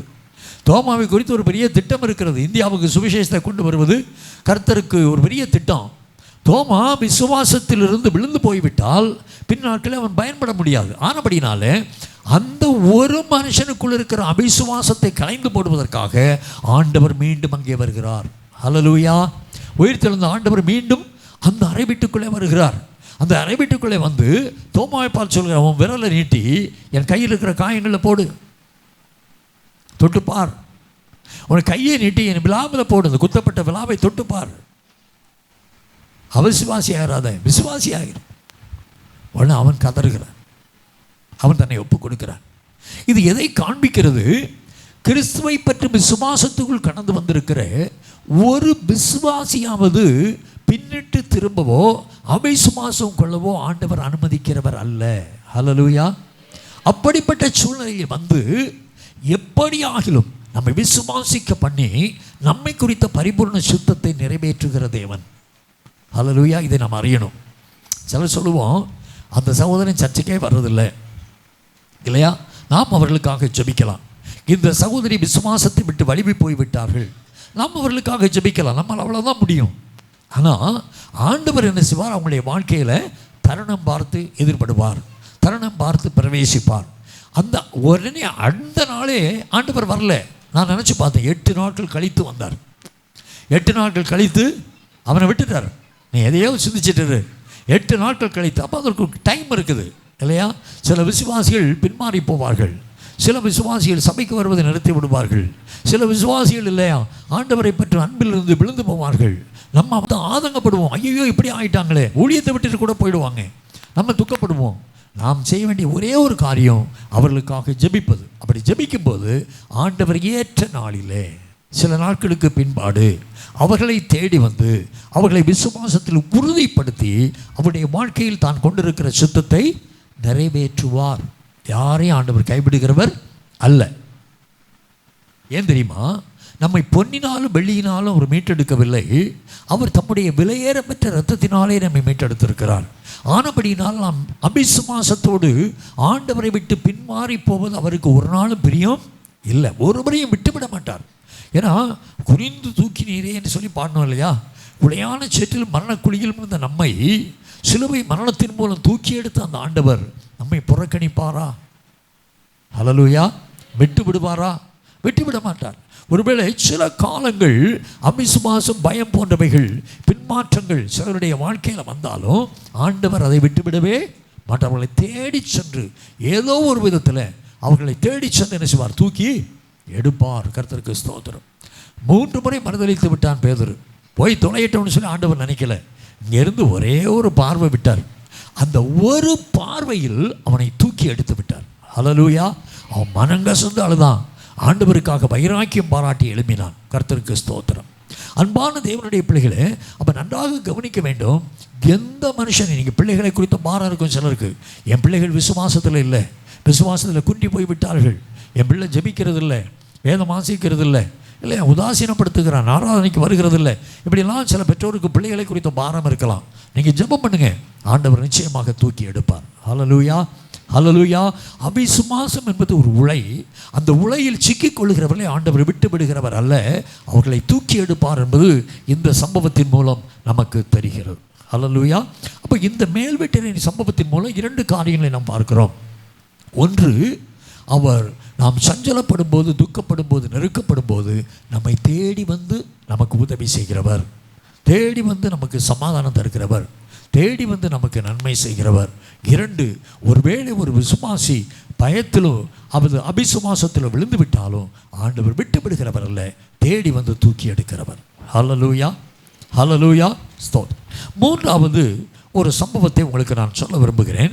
அப்போஸ்தலர் நடபடிகள் 1ஆம் அதிகாரம் 13, 14 வாக்கியத்தை நான் வாசிக்கலாம். அவர்கள் அங்கே வந்தபோது மேல் வீட்டில் ஏறினார்கள். அதில் பேதுருவும் யாக்கோபும் யோவானும் அந்திரேயாவும் பிலிப்பும் தோமாவும் பர்தலமேயும் மத்தேயுவும் அல்பேயுவின் குமாரனாகிய யாக்கோபும் செலோத்தே எனப்பட்ட சீமோனும் யாக்கோபின் சகோதரனாகிய யூதாவும் தங்கியிருந்தார்கள். அங்கே இவர்கள் எல்லாரும் ஸ்திரீகளோடும் இயேசுவின் தாயாகிய மரியாளோடும் அவருடைய சகோதரரோடும் கூட ஒருமனப்பட்டு ஜெபத்திலும் வேண்டுதலிலும் தரித்திருந்தார்கள். பாருங்க, கவனிங்க, இந்த மேல் வீட்டு அறையில் என்ன நடந்தது? அவர்கள் அங்கே வந்தபோது மேல் வீட்டில் ஏறினார்கள். யாக்கோபின் சகோதரனாகி யூதாவும் தங்கியிருந்தார்கள். அப்போ இவங்க எல்லாரும் அந்த மேல் வீட்டறையில் தான் தங்கி இருக்கிறாங்க, ஸ்டே பண்ண ஆரம்பிச்சிட்டாங்க. பஸ்காவுக்காக ஆண்டவர் இந்த மேல் வீட்டறையை கேட்டார். இப்போ சீஷர்கள் அங்கே தங்கி இருக்க ஆரம்பிச்சிட்டாங்க. ஸ்டேயிங் பிளேஸ், டொல்லிங் பிளேஸ், அது அங்கே தங்கி இருக்க ஆரம்பிச்சிட்டாங்க. அந்த மேல் வீட்டறையில் அவர்கள் என்ன செய்கிறாங்க? இயேசுவின் தாயாகிய மரியாளோடும் அவருடைய சகோதரோடும் கூட ஒருமனப்பட்டு ஜெபத்திலும் வேண்டுதலிலும் தரித்திருந்தார்கள். இது இன்னொரு சம்பவம். இந்த சம்பவத்தில் நாம் கற்றுக்கொள்ளக்கூடிய சில காரியங்கள் இருக்கிறது. விசுவாசிகள் ஜெபத்திலும் வேண்டுதலிலும் தரித்திருக்க வேண்டும். முதல்ல ஒருமனப்பட்டு இருக்க வேண்டும். ஒருமனப்பட்டு ஜெபத்திலும் வேண்டுதலிலும் தரித்திருக்க வேண்டும். இன்னைக்கு திங்கட்கிழமை காலையில் ஜெபிப்பதற்கென்று ஒரு குரூப் இருக்குது, செவ்வாய்க்கிழமை ஒரு குரூப் இருக்குது, மத்தியான ஜெபத்துக்குன்னு ஒரு குரூப் இருக்குது, ஆண்கள் ஐக்கியம் பெண்கள் ஐக்கியம் குரூப் இருக்குது இல்லையா, கிதியோனின் சேனைன்னு ஒரு குரூப் இருக்குது. இப்படி விதவிதமான குரூப்புகள் நம்ம சபையிலையும் ஜெப குழுப்புகள் இருக்குது. சமயத்தில் பார்த்தீங்கன்னா 2 பேர் இருப்பாங்க, இல்லை சில நாள் 10 பேர் இருப்பாங்க, சில நாள் 20 பேர் இருப்பாங்க. ஆனால் இங்கே சொல்லப்பட்டிருக்கிறது அவர்கள் 120 பேரும் 120 பேர் இருந்தாங்க. 120 பேரும் ஒருவர் கூட ஆப்சண்ட் ஆகலை. அவங்க 120 பேரும் ஒருமனப்பட்டு ஜெபத்திலும் வேண்டுதலிலும் தரித்திருந்தார்கள். இது ரொம்ப மிக முக்கியமான ஒரு செய்தி இதற்குள்ள இருக்கிறது. தேவ சபை என்று சொல்லி நாம் அழைத்துக் கொள்கிறோம், அல்லது நாம் கூடி வரக்கூடிய ஒரு சபை, இது என்னுடைய சபை என்று சொல்லி நாம் உரிமை பாராட்டுகிறோம். அன்பான தேவனுடைய பிள்ளைகளே, இந்த சபையில் உள்ள எல்லாரும் கூடி ஜெபிக்கிற பழக்கம் இருக்கிறதா? இந்திய தேசம் ரட்சிக்கப்பட வேண்டும் சொல்லக்கூடிய வாஞ்சை எல்லாருக்குள்ள இருக்கிறது. இந்தியாவுக்காக பொதுவாக எல்லாரும் ஜெபித்து கொண்டிருக்கிறோம். ஆனால் நாம் அத்தனை பேரும் ஒருமனப்பட்டு ஓரிடத்தில் கூடி நம்முடைய தேசத்திற்காக ஜெபிக்கும் போது நிச்சயமாக தேசத்திலே எழுப்புதல் உண்டாகும். இவர்கள் 120 பேருக்குள்ளும் ஒரு மனம் இருந்தது. அங்கே இயேசு கிறிஸ்துவினுடைய சீஷர்கள் இருந்தார்கள், இயேசு கிறிஸ்துவினுடைய உறவின் முறையாக இருந்தார்கள், உறவினர்கள் இருந்தார்கள், சகோதரர்கள், தாய் போன்றவர்கள் இருந்தார்கள், இல்லை அவருக்கு ஊழியம் செய்யும்படியாக வந்த சில சகோதரிமார் இருந்தார்கள், சகோதரர்கள் இருந்தார்கள். வித்தியாசமான ஜனங்கள், ஆனால் அவர்களுக்குள்ளே ஒரு மனம் இருந்தது. இன்னைக்கு ஊழியக்காரர்களுக்கும் விசுவாசிகளுக்கும் ஒரு மனம் இருப்பதில்லை, ஆண்களுக்கும் பெண்களுக்கும் ஒரு மனம் இருப்பதில்லை இல்லையா, இந்த கூட்டத்துக்கும் அந்த கூட்டத்துக்கும் ஒரு மனம் இருப்பதில்லை. ஆனால் தேசத்திற்காக ஜெபிக்க வேண்டும் என்று சொல்லி விரும்புவோம், ஜெபிக்க வேண்டும் என்று சொல்லி தீர்மானிப்போம், ஒரு மனம் இல்லாமல் கூடி வருவோம். அன்பானவர்களே, இங்கே நாம் கற்றுக்கொள்ளக்கூடிய ஒரு பெரிய ரகசியம், அவர்கள் ஒரு மனப்பட்டு ஜெபத்திலும் வேண்டுதலிலும் தரித்திருந்தார்கள். ஒரு நாள் அல்ல, 2 நாள் அல்ல, பெந்தைக்கோஸ்தே நாள் வரும் வரைக்கும் அவர்கள் தொடர்ந்து ஜெபத்திலே தரித்திருந்தார்கள். ஒருவர் கூட ஆப்சென்ட் ஆகலை. இயேசு கிறிஸ்து சிலுவையில் அறையப்பட்டு அவர் உயிர்த்தெழுந்த பிற்பாடு கர்த்தருடைய நாமத்தை தொழுது கொள்ளும்படியாக தங்களை அர்ப்பணித்திருந்தவர்கள் இந்த 120 பேர் மட்டும்தான். அந்த 120 பேரும் ஜெபத்திலும் வேண்டுதலிலும் தரித்திருந்தார்கள். நான் இதை வாசிக்கும் போது நினச்சேன், ஒரு குடும்பத்தில் இருக்கிற எல்லாரும் 10 பேர் இருந்தால் அந்த 10 பேரும் ஜெபத்திலும் வேண்டுதலிலும் தரித்திருந்தால் பெரிய காரியங்களை கர்த்தர் அந்த குடும்பத்திலே செய்வார். 2 பேர் ஜெபிக்கிறதுக்கு, 2 பேர் சமையல் கட்டலை, 2 பேர் பாடம் படிச்சுட்டு இல்லையா, எனக்கு டைம் இல்லை அப்படின்னு ஒருவர், இப்படி ஆளுக்கு ஒரு பக்கமாக போகும்போது அந்த ஒருமனப்பட்ட ஜெபம் அந்த குடும்பத்தில் இல்லை. அதே போல தான் சபையில் 100 பேர் இருக்கிறாங்க அப்படின்னா 100 பேரும் இணைந்து ஒருமனப்பட்டு ஜெபிக்கும் போது பெரிய காரியங்கள் அந்த சபையில் நடக்கும். அற்புதங்கள் அடையாளங்களினால் கர்த்தர் தம்முடைய வசனத்தை உறுதிப்படுத்துவார். திரளான ஜனங்கள் அந்த சபைக்கு நேராக கடந்து வருவார்கள். சபை பெருகும், கர்த்தருடைய நாமம் மகிமைப்படும். சபை பெருகும் என்றால் யாரும் அந்த சபைக்குள்ளது 10 பேரை கூட்டு வர்றதில்லை. பாருங்கள், புதிய ஆத்துமாக்கள் கிறிஸ்துவுக்குள் ஆதாயப்படுத்தப்படுவார்கள். கர்த்தருடைய மகிமையினால், கர்த்தருடைய பிரசன்னத்தினால் அது உண்டாகும். கர்த்தருடைய நாமத்திற்கு மகிமை உண்டாவதாக. பாருங்கள், அப்போ ஒருமனப்பட்டு ஜெபத்திலும் வேண்டுதலும் தரித்திருக்கணும். ஒரு சபையில், குடும்பத்தில் ஒருமனப்பட்டு ஜெபத்திலே தரித்திருக்க வேண்டும் என்று சொல்லக்கூடிய சத்தியத்தை இந்த மேல் வீட்டறை அனுபவம் நமக்கு காண்பிக்கிறது. கர்த்தருக்கு ஸ்தோத்திரம். பாருங்கள், இன்னும் அந்த மேல் வீட்டறையில் அவர்கள் இன்னொரு காரியத்தை செய்தார்கள். வாசிப்போம். அப்போஸ்தலர் 1:25 வாசிக்கலாம். இவ்விரண்டு பேரில் தேவரீ தெரிந்து கொண்டவனை எங்களுக்கு காண்பித்தருளும் என்று ஜெபம் பண்ணி பின்பு அவர்களை குறித்து சீட்டு போட்டார்கள். சீட்டு மத்தியாவின் பேருக்கு விழுந்தது. அப்பொழுது அவன் 11 அப்போஸ்தலரோடு கூட சேர்த்துக் கொள்ளப்பட்டான். இங்கே இன்னொரு காரியம் அந்த நாட்களில் நடந்தது. இவங்க 120 பேரும் கூடி ஜெபித்த அந்த நாட்களிலே மிக முக்கியமான ஒரு காரியத்தை அவர்கள் செய்தார்கள். அங்கே 12 அப்போஸ்தலர்களே ஒருவன் ஆண்டு கொண்டு செத்து விட்டான், யூதாஸ் காரியத்து. அவனுடைய இடம் வேக்கண்டாகவே இருக்குது. அப்போ அவனுக்கு பதிலாக ஒருவரை நியமிக்க வேண்டும் என்று சொல்லி அவர்கள் தீர்மானிக்கிறார்கள். தீர்மானித்த உடனே பேதுருவை பார்த்து, அன்பான பேதுருவே, நீர் எங்களுக்கு தலைவராக இருக்கிறீர், உங்களுக்கு சித்தமான யாரையாகிலும் அந்த பதவிக்கு வைத்து விடும் என்று சொல்லி அவர் யாரும் சொல்லலை. ஹல்லேலூயா. அங்கே 2 பேர் இருக்கிறார்கள். என யுஸ்து என்ன மர்ராமம் உள்ள பர்சபா, மத்தியா. அப்போ அந்த 2 பேரையும் சேர்த்து விடுறாங்க. யோசேப்பு, மத்தியா. அவர்கள் யுஸ்து என்னும் மர்ராமம் உள்ள பர்சபா எனப்பட்ட 3 பேர் அவனுக்கு. யோசேப்பு, இன்னொருவன் மத்தியா. இந்த 2 பேரையும் கர்த்தருக்கு முன்பதாக நிறுத்துகிறார்கள். அந்த 2 பேரும் அந்த கூட்டத்தில் உள்ளவங்க 120 பேரில் அவங்கள 2 பேர் உண்டு. அப்போ இந்த 2 பேரையும் நிறுத்தி கர்த்தரை நோக்கி வேண்டுதல் செய்கிறாங்க. அப்போது ஒரு தீர்மானம் எடுப்பதற்கு, ஒரு சபையில் ஒரு தீர்மானம் எடுக்கும்போது, ஒரு காரியத்தை தீர்மானிக்கும் போது எப்படி தீர்மானிக்கிறாங்க? அவர் என்ன சொல்கிறாரு கேட்போம், அவங்க வயசானவங்க, அவங்க சொல்கிறதுக்கு படி நம்ம செய்வோம் அப்படின்னு அங்கே இல்லை. எந்த மனிதர்களுக்கும் முன்னுரிமை அங்கே இல்லை. சரி, இயேசுவின் தாய் என்ன சொல்கிறாங்க, அவங்க வார்த்தையை கேட்டு ஒரு ஆளை நியமிப்போமே அப்படின்னு கூட அவங்க போகலை இல்லையா? யாக்கோபு என்ன சொல்கிறாரு பார்ப்போம் அப்படின்னு சொல்லி யாக்கோபனுடைய வார்த்தைப்பாடு அவங்க கேட்கல. அவங்க ஒருமனப்பட்டு அந்த யோசேப்பையும் மத்தியாவையும் நிறுத்தி அவர்களுக்காக வேண்டுதல் செய்கிறார்கள். எல்லா இருதயங்களையும் அறிந்திருக்கிற கர்த்தாவே, யூதாஸ் என்பவன் தனக்குரிய இடத்திற்கு போகும்படி இழந்து போன இந்த ஊழியத்திலும் இந்த அப்போஸ்தல பட்டத்திலும் பங்கு பெறுவதற்காக 2 பேரில் ஒருவரை தெரிவு செய்யும் என்று சொல்லி அந்த வேலையை யார் கையில் கொடுக்குறாங்க? கர்த்தர் கையில் கொடுக்குறாங்க. இன்றைக்கி சில வேளைகளில் சபைகளில் சுயமாக நாம் தீர்மானம் எடுக்கும்போது அது தவறாக வந்து விடுகிறது. போதகர் தனிப்பட்ட விதத்தில் தீர்மானங்கள் எடுக்கலாம், இல்லை உயர்மட்ட குழு என்று சொல்லி ஒன்று இருக்கலாம். அந்த உயர்மட்ட குழு சில தீர்மானங்கள் எடுக்கலாம். அந்த தீர்மானங்கள் சில வேளைகளில் தவறான தீர்மானங்களாக கூட இருக்கும். அது மற்றவர்களுக்கு துக்கத்தை வருவிக்கிறதாக கூட இருக்கும்.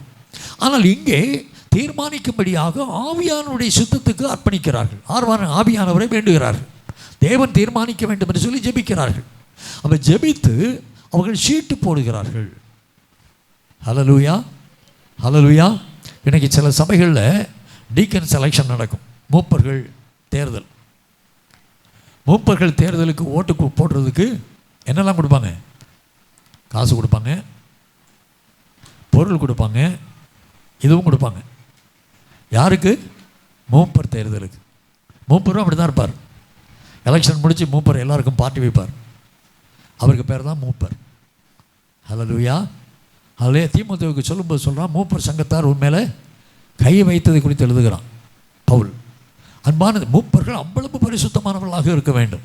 ஆனால் இன்றைக்கி யாரோ மூப்பராக வந்துடுறாங்க. காரணம் என்ன? மனிதர்கள் தெரிவு செய்கிறார்கள், தேவன் தெரிவு செய்வதில்லை. ஆனால் இங்கே யார் தெரிவு செய்கிறார்? ஒரு சீஷனை அல்லது ஒரு மூப்பனை யார் தெரிவு செய்கிறார்? தேவன் தெரிவு செய்கிறார்.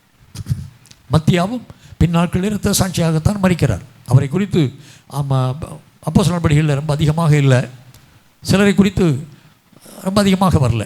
முக்கியமான பேதுரு, யாக்கோபு இவர்களை குறித்து அதிகமாக, யோவான் இவர்களை குறித்து நான் அதிகமாக வாசிக்க முடியும். மற்றவர்களை குறித்து எல்லா செய்தியும் வேதத்தில் இல்லை. ஆனால் சரித்திரம் சொல்கிறது மத்தியாவும் இரத்த சாட்சியாகத்தான் மரித்தார். கர்த்தருக்கு ஸ்தோத்திரம். அப்போது சபையிலே ஒரு தீர்மானம் எடுக்கும்படியாக, அவர்களுக்குள்ளே ஒரு தீர்மானம் எடுக்கும்படியாக தேவனிடத்தில் விண்ணப்பித்து அவர்கள் சீட்டு போட்டு தீர்மானம் எடுக்கிறார்கள். ஹல்லேலூயா, ஹல்லேலூயா. சபையில் இன்றைக்கி அவங்க சொல்கிறத கேட்குறதா, இவங்க சொல்கிறத கேட்குறதா? நான் சொல்கிறத பாச கேட்க மாட்டேங்கிறார், அவங்க சொல்கிறது தான் கேட்குறார். இந்த மாதிரி பிரச்சனைகள் நிறைய வருகிறது இல்லையா? அந்த மாதிரி இடத்துல எல்லாரும் சேர்ந்து ஜெபித்து, ஒருமனப்பட்டு ஜெபித்து, கர்த்தருடைய சித்தத்துக்கு அர்ப்பணித்து தீர்மானங்களை எடுத்தால் சபைகளில் கர்த்தருடைய சுத்தம் நிறைவேறும். ஹல்லேலூயா. இந்த ஒரு சத்தியம் இதற்குள் இருக்கிறதை நான் பார்க்கிறேன். கர்த்தருக்கு ஸ்தோத்திரம். அடுத்து பெந்தைக்கோஸ்தே நாள் அனுபவம். அது இந்த மேல் வீட்டறையின் அனுபவம் தான். பொதுவாக மேல் வீட்டறை என்று சொல்லும்போது அதை மட்டுமே நாம் சிந்திப்பது உண்டு. வாசிக்கலாம். 2ஆம் அதிகாரம் 1 முதல் வாசிப்போம்.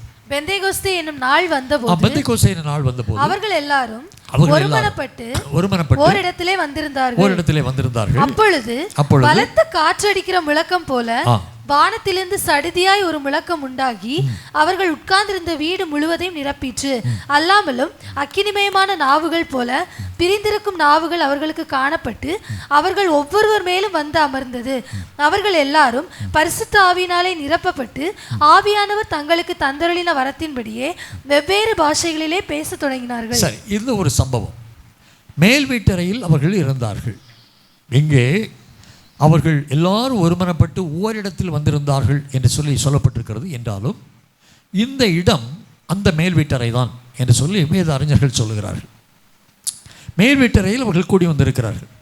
ஏன் அப்படி கூடி வந்தார்கள்?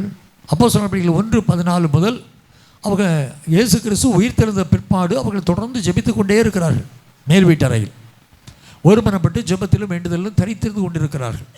அப்படி இருக்கும்போது தான் ஒரு நாள் இந்த பெந்தைக்கோஸ்தே சம்பவம் நடைபெறுகிறது. பெந்தைக்கோஸ்தே நாளில் அந்த சம்பவம் நடைபெறுகிறது. இதில் எதற்காக அவர்கள் அப்படி இருந்தார்கள் என்றால், லூக்கா 24:49 சொல்கிறது, உன்னதத்தில் வரும் பெலனால் தரிப்பிக்கப்படும் வரைக்கும் நீங்கள் எருசலேமில் இருங்கள் என்று சொல்லி ஆண்டவர் சொன்னார். நீ எருசலேமை விட்டு போகாத, உனக்கு இப்போ என்ன வேணும்? யூதர்களுக்கு பயந்து போயிருக்கிறாய், ரோமர்கள் உனக்கு விரோதமாக இருக்கிறார்கள், கிறிஸ்தவர்களுக்கு விரோதமாக இருக்கிறார்கள். இந்த சூழ்நிலையில் நீங்கள் அப்படிப்பட்ட பயத்தோடும் சஞ்சலத்தோடும் அவர்களுக்குள்ளே சென்று நீங்கள் ஒன்றும் செய்ய முடியாது. ஆனபடினாலே எருசலேமில் இருங்கள், உன்னதத்தின் பலனை பெற்றுக்கொள்வீர்கள். உன்னதத்தின் பலன் என்று சொல்லி அவர் சொன்னது பரிசுத்த ஆவியானவரை. நான் பிதாவை வேண்டிக் கொள்வேன், அப்பொழுது என்னைக்கும் உங்களோடு இருக்கும்படியாக ஒரு தேற்றவாளனை அவர் உங்களுக்கு அனுப்புவார். அவர் உங்களுக்குள்ளே வாசம் பண்ணி உங்களோடு இருப்பதால், உங்களுக்குள்ளே வாசம் பண்ணி உங்களோடு இருப்பதால் நீங்கள் அவரை அறிவீர்கள் என்றெல்லாம் இயேசு சொன்னார். அந்த பரிசுத்த ஆவியானவர் பூமியிலே கடந்து வந்த அந்த நாள் தான் பெந்தைக்கோஸ்தே நாள். இவங்க எல்லாரும் அதில் சொல்லப்பட்டிருக்கிறது. அங்கே மிக முக்கியமானது, அவர்களுக்கு காணப்பட்ட அவர்கள் ஒவ்வொருவரும் மேலும் வந்து அமர்ந்தது. அப்போ ஒவ்வொருவரும் அபிஷேகத்தை பெற்றார்கள். அப்போ ஒரு சபையில் சிலர் மட்டும் அபிஷேகம் பெற்றிருக்கக்கூடாது, எல்லாரும் அபிஷேகத்தை பெற்றிருக்க வேண்டும். பரிசுத்த ஆவியானுடைய அபிஷேகத்தை எல்லாரும் பெற்றிருக்க வேண்டும்.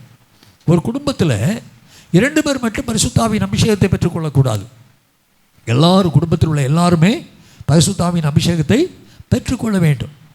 இது மிக முக்கியமான ஒரு சத்தியம் இந்த இடத்துல நமக்கு காண கிடைக்கிறது. ஏன் பரிசுத்த ஆவியானவரை பெற்றுக்கொள்ள வேண்டும்? அதற்கான பதில் அப்போஸ்தலர் நடபடிகள் 1:8 இருக்குது. பரிசுத்த ஆவி உங்களிடத்தில் வரும்போது நீங்கள் பலன் அடைவீர்கள், சாட்சியாய் இருப்பீர்கள். அப்போ பரிசுத்த ஆவியின் பலன் இல்லாதவன் எருசலேமிலும் சரி, யூதேயாவிலும் சரி, சமாரியாவிலும் சரி, உலகத்தில் எந்த பகுதியிலும் சரி சாட்சியாய் வாழ முடியாது. தீர்மானம் எடுக்கலாம், மாம்ச பலத்தினாலே நமக்கு இருக்கிற ஒரு இன்ட்ரெஸ்ட்னால நான் இப்படி இருப்பேன் அப்படி சொல்லி தீர்மானம் எடுக்கலாம். ஆனால் உலகம் பொல்லாங்கனுக்குள் கிடக்கிறது. உலகத்தில் பலவிதமான பாவ காரியங்கள் இருக்கிறது. உலகத்தில் உபத்திரவங்கள் நமக்கு உண்டு. இப்படிப்பட்ட சூழ்நிலையில் இந்த உலகத்துக்குள்ளே வைக்கப்படுகிற ஒவ்வொரு விசுவாசியும் பரிசுத்த ஆவியினுடைய அபிஷேகத்தை பெற்று பரிசுத்த ஆவியினுடைய பலத்தை பெற்று சாட்சியாக வாழ வேண்டும். அது ரொம்ப முக்கியம். இன்றைக்கி அநேகர் இதை குறித்து சிந்தையற்று இருக்கிறோம். பரிசுத்த ஆவியினுடைய அபிஷேகம் தேவையில்லை இல்லையா, வரங்கள் தேவையில்லை, அப்படிப்பட்ட சிந்தனை அநேகருக்குள்ளே இருக்கிறது. அநேகர் கனிகளும் தேவையில்லை என்று சொல்லி சிந்திக்கிறாங்க. ஆண்டவர் சமூகத்தில் ஜெபிக்கணும், ஆண்டவர் அற்புதங்கள் அடையாளங்களும் செய்யணும், அதை வைத்து வாழ்ந்து கொண்டே இருக்க வேண்டும், இந்த வாழ்க்கை மட்டும் போதும் என்று சொல்லி சிந்திக்கிற விசுவாசிகள் இருக்கிறார்கள். ஆனால் இந்த மேல்வீட்டரையின் அனுபவம் நமக்கு எதை காண்பிக்கிறது? ஒன்று, நாம் ஒவ்வொருவரும் பரிசுத்த ஆவியினால் நிரப்பப்பட்டு ஆவியின் வரங்களை பெற்றுக்கொண்டு சாட்சியாக வாழ வேண்டும். ஹல்லேலூயா, ஹல்லேலூயா. இதை கர்த்தர் விரும்புகிறார். எந்த சபையில் உள்ள விசுவாசிகள் அபிஷேகம் பெறாமல் இருக்கிறார்களோ, எந்த குடும்பத்தில் இருக்கிற மக்கள் அபிஷேகம் பெறாமல் இருக்கிறார்களோ, அவர்கள் கொஞ்சம் கொஞ்சமாக உலகத்தில் கலந்து விடுவார்கள், கொஞ்சம் கொஞ்சமாக உலகத்தால் ஈர்க்கப்படுவார்கள், கொஞ்சம் கொஞ்சமாக உலகத்தின் பாவத்தை செய்ய துவங்கி விடுவார்கள். சாட்சியாக நிற்பது அரிதாக போய்விடும். ஹல்லேலூயா, ஹல்லேலூயா. நான் ஒரு சகோதரியை ஒரு முறை கண்டேன். நான் அப்போது கிறிஸ்துவை அறிந்து கொள்ளாத காலம். ஒரு திருமணத்துக்கு சென்றிருந்தேன். அங்கே ஒரு கிறிஸ்தவ சகோதரி வந்திருந்தாங்க. அவங்க பொட்டு வச்சுருந்தாங்க, தலை நிறைய பூ வச்சுருந்தாங்க, நிறையா பட்டெல்லாம் கொடுத்துருந்தாங்க, மற்றவங்கள மாதிரி இருந்தாங்க. அப்போது எனக்கு தெரியும் அவங்க ஒரு மிக முக்கியமான சபைக்கு அவங்களும் அவங்களுடைய கணவனும் செல்லுகிறவர்கள். இப்போ அவங்க வீட்டில் யாரும் ரட்சிக்கப்படாத தன்னுடைய தம்பிக்கு இப்போ திருமணம். இந்த அக்கா தான் அது என்ன பெட்டியை தூக்கிட்டு போகிறவா. அந்த அவங்க முறையும்படி நம்ம ஊரில் சொல்லுவாங்கள்ல, என்ன சொல்லுவாங்க, என்ன பெட்டி? பேழைப்பட்டி தூக்கிட்டு போகிறோம். அதுக்கு என்ன அர்த்தம்னு எனக்கு தெரியல, அதை கண்டுபிடிச்ச ஒரு நாள் சொல்கிறேன். பாருங்கள், பேழைப்பட்டி தூக்குற வேலை அந்த அம்மாவுக்கு. அப்போ அவங்கெல்லாம் இந்து கல்யாணம். இந்த அம்மா நகை போடாத கிறிஸ்தவ பொம்பளை, நகை போட மாட்டா, ஒரு நல்ல பெரிய ஆவிக்குரிய சபைக்கு போடுவான். ஆனால் அன்னைக்கு அவன் நகை போட்டிருக்கிறான், பூ வச்சுருக்கிறான், பொட்டு வச்சுருக்கிறான், இந்த பெட்டியை தூக்கிட்டு மாப்பிள்ளை கூட போகிறான். இப்போ இதை பார்த்த உடனே நான் என் மனசுக்குள்ளே நினச்சிக்கிறேன், அவங்க பேர் சாந்தாக்கா இல்லையா. அவங்க கிறிஸ்தவங்களாக இருந்தாலும் கல்யாணத்தோட குடும்பத்தோடு ஒத்து போகிறாங்க இல்லை, இப்படி தான் இருக்கணும். சில கிறிஸ்தவனுக்கெல்லாம் கிறுக்கு, இவனெல்லாம் நாங்கள்லாம் ரட்சிக்கப்படலை அதுன்னு ஏதோ சொல்லிட்டு தெரியுறானுங்க அப்படின்னு என் மனசுக்குள்ளே அன்றைக்கி நினச்சிக்கிட்டேன். சாந்தாவை புகழ்ந்தேன். ஆனால் நான் இயேசுவை ஏற்றுக்கொண்ட பிற்பாடு தான் நினச்சேன், அவங்க எது இழுத்துட்டு போயிட்டுது, உலகம் இழுத்துட்டு போயிட்டுது, உறவு இழுத்துட்டு போயிட்டுது. நம்ம தம்பிக்கு கல்யாணம், நீ எப்படிம்மா இப்படி நிற்கிற, கையும் கால்லையும் ஒன்றும் இல்லாமல் இருக்கிற, வெள்ளப்புடவையை கட்டிட்டு நிற்கிற, அப்படி நிற்கலாமா? 4 பேர் சேட்ட ஒன்று கொண்டா போட்டு அப்படின்னு வச்சு நகை எல்லாம் போட்டுட்டு அப்படி நின்றுட்டாங்க. நகை போடுறது தப்பா போடாமல் இருக்கிறது தப்பான்னு நான் பேசலை. ஆனால் நீ ஒன்ஸ் கலத்திட்டியா அதை போடாது. ஹல்லேலூயா. கர்த்தருடைய நாமத்தில் அப்படி ஒரு தீர்மானம் நீ எடுத்து விட்டால் அது ஒரு பொருத்தனை வாழ்க்கை. திருப்பி அதை செய்யவே செய்யாது. ஹல்லேலூயா. ஒரு வஸ்திரமாக இருக்கட்டும், ஒரு அணிகலனாக இருக்கட்டும், ஒரு பூவாக இருக்கட்டும், அது ஒரு நகையாக எது இருந்தாலும் சரி, கர்த்தருடைய நாமத்தில் நீ ஒரு தீர்மானம் எடுத்து விட்டால் அது அப்படியே நிலைநிற்கணும். நிலைநிற்பதற்கு பரிசுத்த ஆவியானவர் நமக்கு உதவி செய்வார். அப்போ பரிசுத்த ஆவியானுடைய அபிஷேகத்தை பெற்றுக்கொண்டு வரங்களையும் பெற்றுக்கொண்டு நாம் சாட்சிகளாக நிற்க வேண்டும் என்பதை இந்த அனுபவம் நமக்கு உணர்த்துகிறது. அடுத்து இன்னொரு காரியம் அங்கே சம்பவித்தது அந்த நாளில். என்ன? 2ஆம் அதிகாரம் 36 நம்ம வாசிக்கலாமா? ஆகையினால் நீங்கள் சிலுவையில் அறைந்த இந்த இயேசுவையே தேவன் ஆண்டவரும் கிறிஸ்துவும் ஆக்கினார் என்று இஸ்ரவேல் குடும்பத்தார் யாவரும் நிச்சயமாய் அறிய கடவர்கள் என்றான். பாருங்க, இந்த பேதுரு எப்படி பேதுரு? ஆண்டவராகிய இயேசு கிறிஸ்து சிறைப்படுத்தப்பட்ட போது 3 முறை மறுதலித்த பேதுரு. இயேசு பிடிக்கப்பட்ட போது ஓடி போன பேதுரு 3 முறை மறுதலிக்கிறான். அதுக்கு பிற்பாடு பயந்ததினால், யூதருக்கு பயந்ததினால் அந்த அறை வீட்டை போட்டி கொண்டு உள்ளே இருந்ததில் இந்த பேதுரு ஒருவன். அந்த பேதுரு இப்போ பரிசுத்த ஆவியின் பலத்தை பெற்றுக்கொண்ட உடனே எழும்பி நிற்கிறான். இஸ்ரவேலரை கேளுங்கள். ஒரு பெரிய செய்தி அங்கே சொல்கிறான், ஒரு பெரிய செய்தி. அதில் இறுதியாக சொல்கிறான், நீங்கள் சிலுவையில் அறைந்த இந்த இயேசுவையே தேவன் ஆண்டவரும் கிறிஸ்துவும் ஆக்கினார் என்று இஸ்ரவேல் குடும்பத்தார் யாவரும் நிச்சயமாய் அறிய கடவர்கள் என்று சொல்லி சத்தியத்தை போதிக்கிறாங்க. அப்போ பரிசுத்த ஆவி ஒரு மனுஷனுக்குள்ள உண்டான உடனே அவனுக்குள்ள ஒரு பெரிய மாற்றம் உண்டாகிறது. ஏன் பரிசுத்த ஆவி தேவை? கிதியோனை குறித்து நம்ம வாசிப்போம். அவன் சொல்லுவான், என் குடும்பம் எல்லாருலேயும் ஏழை குடும்பம், அந்த குடும்பத்தில் நான் ரொம்ப எளியவன்னு சொல்லுவான். வேற யாராக அனுப்போன்னு கேட்பான். ஆனால் அதே கிதியோன் மேலே பரிசுத்த ஆவி வந்து இறங்கின உடனே அவன் என்ன செய்கிறான்? எக்காலங்களை ஊதி ஸ்தானாதிபதிகளை அனுப்புகிறான், ஆட்களை கூட்டி சேர்க்கறதுக்கு. அப்போ அந்த பரிசுத்த ஆவியானவர் உள்ள வந்த உடனே ஏதோ ஒன்று ஆகத்தான் செய்யுது. சிலர் அதை ஏற்றுக்கொள்ளலாம், சிலர் ஏற்றுக்கொள்ளாமல் இருக்கலாம், சிலர் கிரிட்டிசைஸ் பண்ணலாம், கிண்டல் பண்ணலாம். என்ன பண்ணினாலும் பரிசுத்த ஆவி ஒரு மனுஷனுக்குள்ளே வரும்போது, பரிசுத்த ஆவியான ஒரு மனுஷனுக்குள்ளே தங்கி இருக்கும்போது கண்டிப்பாக அவனுக்குள்ள ஒரு மாற்றம் உண்டாகத்தான் செய்கிறது, பலம் உண்டாகிறது. பரிசுத்த ஆவி வந்துட்டுனா பலம் உண்டாகிடும், பலன் உண்டாகிடும். ரொம்ப முக்கியம், பலன் உண்டாகிடும். இந்த அந்த அநேக பேர் இரத்த சாட்சிகளாக மரிக்கிறாங்க. அது எப்படி சாத்தியம் நமக்கு தெரியல. மரிப்பதற்கு காரணம் என்ன? அவனுக்குள்ள இருக்கிற பரிசுத்த ஆவியானவர் கொடுக்கிற பலன், strength of the Holy Spirit, பரிசுத்த ஆவியானுடைய பலன். இப்போ அந்த பலத்தில் நிறைந்து அவன் என்ன செய்கிறான்? வாங்கப்பா ஆட்கள்லாம் கூட்டிட்டாங்க, நம்ம கதவு பூட்டிடுவோம்னு சொல்லி போட்டல. பலத்தில் நிறைந்த உடனே அவன் சுவிசேஷம் அறிவிக்கிறான். ஹல்லேலூயா. நான் அபிஷேகம் பெற்றிருக்கிறேன், அல்லேலூயா, ஆமென் சொல்கிறவங்கெல்லாம் என்ன செய்யணும்? சுவிசேஷம் அறிவிக்கணும். இல்லை, நான் நீ பெற்றிருக்கிற வரத்தினால் என்ன லாபம்? யாருக்கு லாபங்க?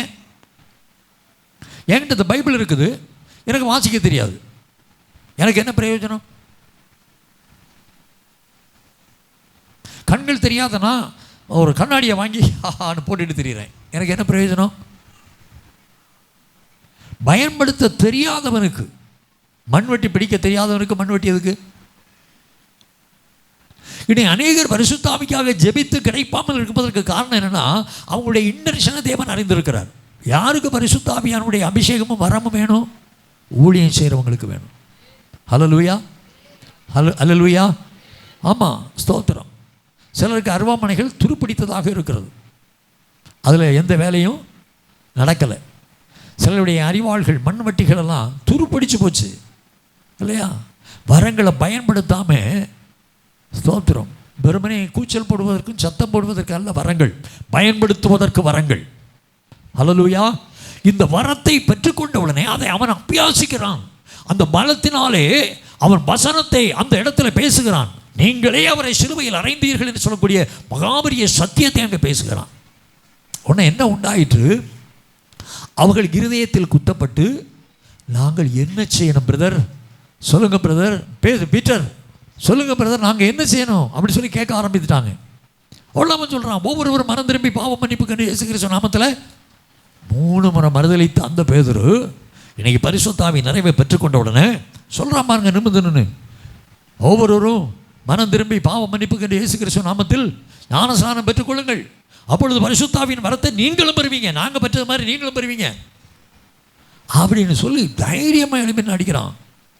ஒன்று அவங்க சந்தோஷமாக அதை ஏற்றுக்கொண்டவர்கள் 3000 பேர் ரட்சிக்கப்பட்டாங்க. நான் இப்போ கேட்குறேன், நாங்கள் அபிஷேகம் பெற்றிருக்கிறோம், எனக்கு வரங்கள் இருக்கிறதுன்னு சொல்கிறீங்களே, நீங்கள் எத்தனை பேர் சுவிசேஷத்துக்குள்ளே நடத்தியிருக்கிறீங்க? எத்தனை பேருக்கு சத்தியத்தை சொல்லியிருக்கிறீங்க? எத்தனை பேருக்கு இயேசு கிறிஸ்துவை அனௌன்ஸ் சொல்லியிருக்கிறீங்க? சிந்திச்சு பாருங்கள். அப்படி இல்லையானால் பெற்றிருக்கிற அபிஷேகத்தினால என்ன பிரயோஜனம்? வரங்களால் என்ன பிரயோஜனம்?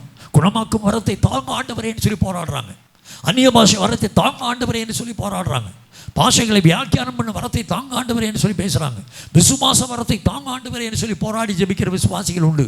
ஆவிகளை பகுத்தறியத்துக்கான வரத்தை, இந்த வரத்தெல்லாம் வாங்கிட்டு போய் என்னையா செய்ய போகிறீங்க? பெட்டியாக வீட்டில் சேர்த்து வைக்க போகிறீங்களா? பயன்படுத்தாதவனுக்கு வர இதுக்கு கொஞ்சம் சிந்திச்சு பார்க்கணும் இல்லையா? அப்போது இதில் என்ன தெரிகிறது? இந்த மேல்வீட்டரை அனுபவத்தில் ஒவ்வொரு விசுவாசியும் பரிசுத்தாவின் அபிஷேகத்தையும் வரங்களையும் பெற்று ஆண்டவருக்கு சாட்சியாய் எழும்ப வேண்டும்.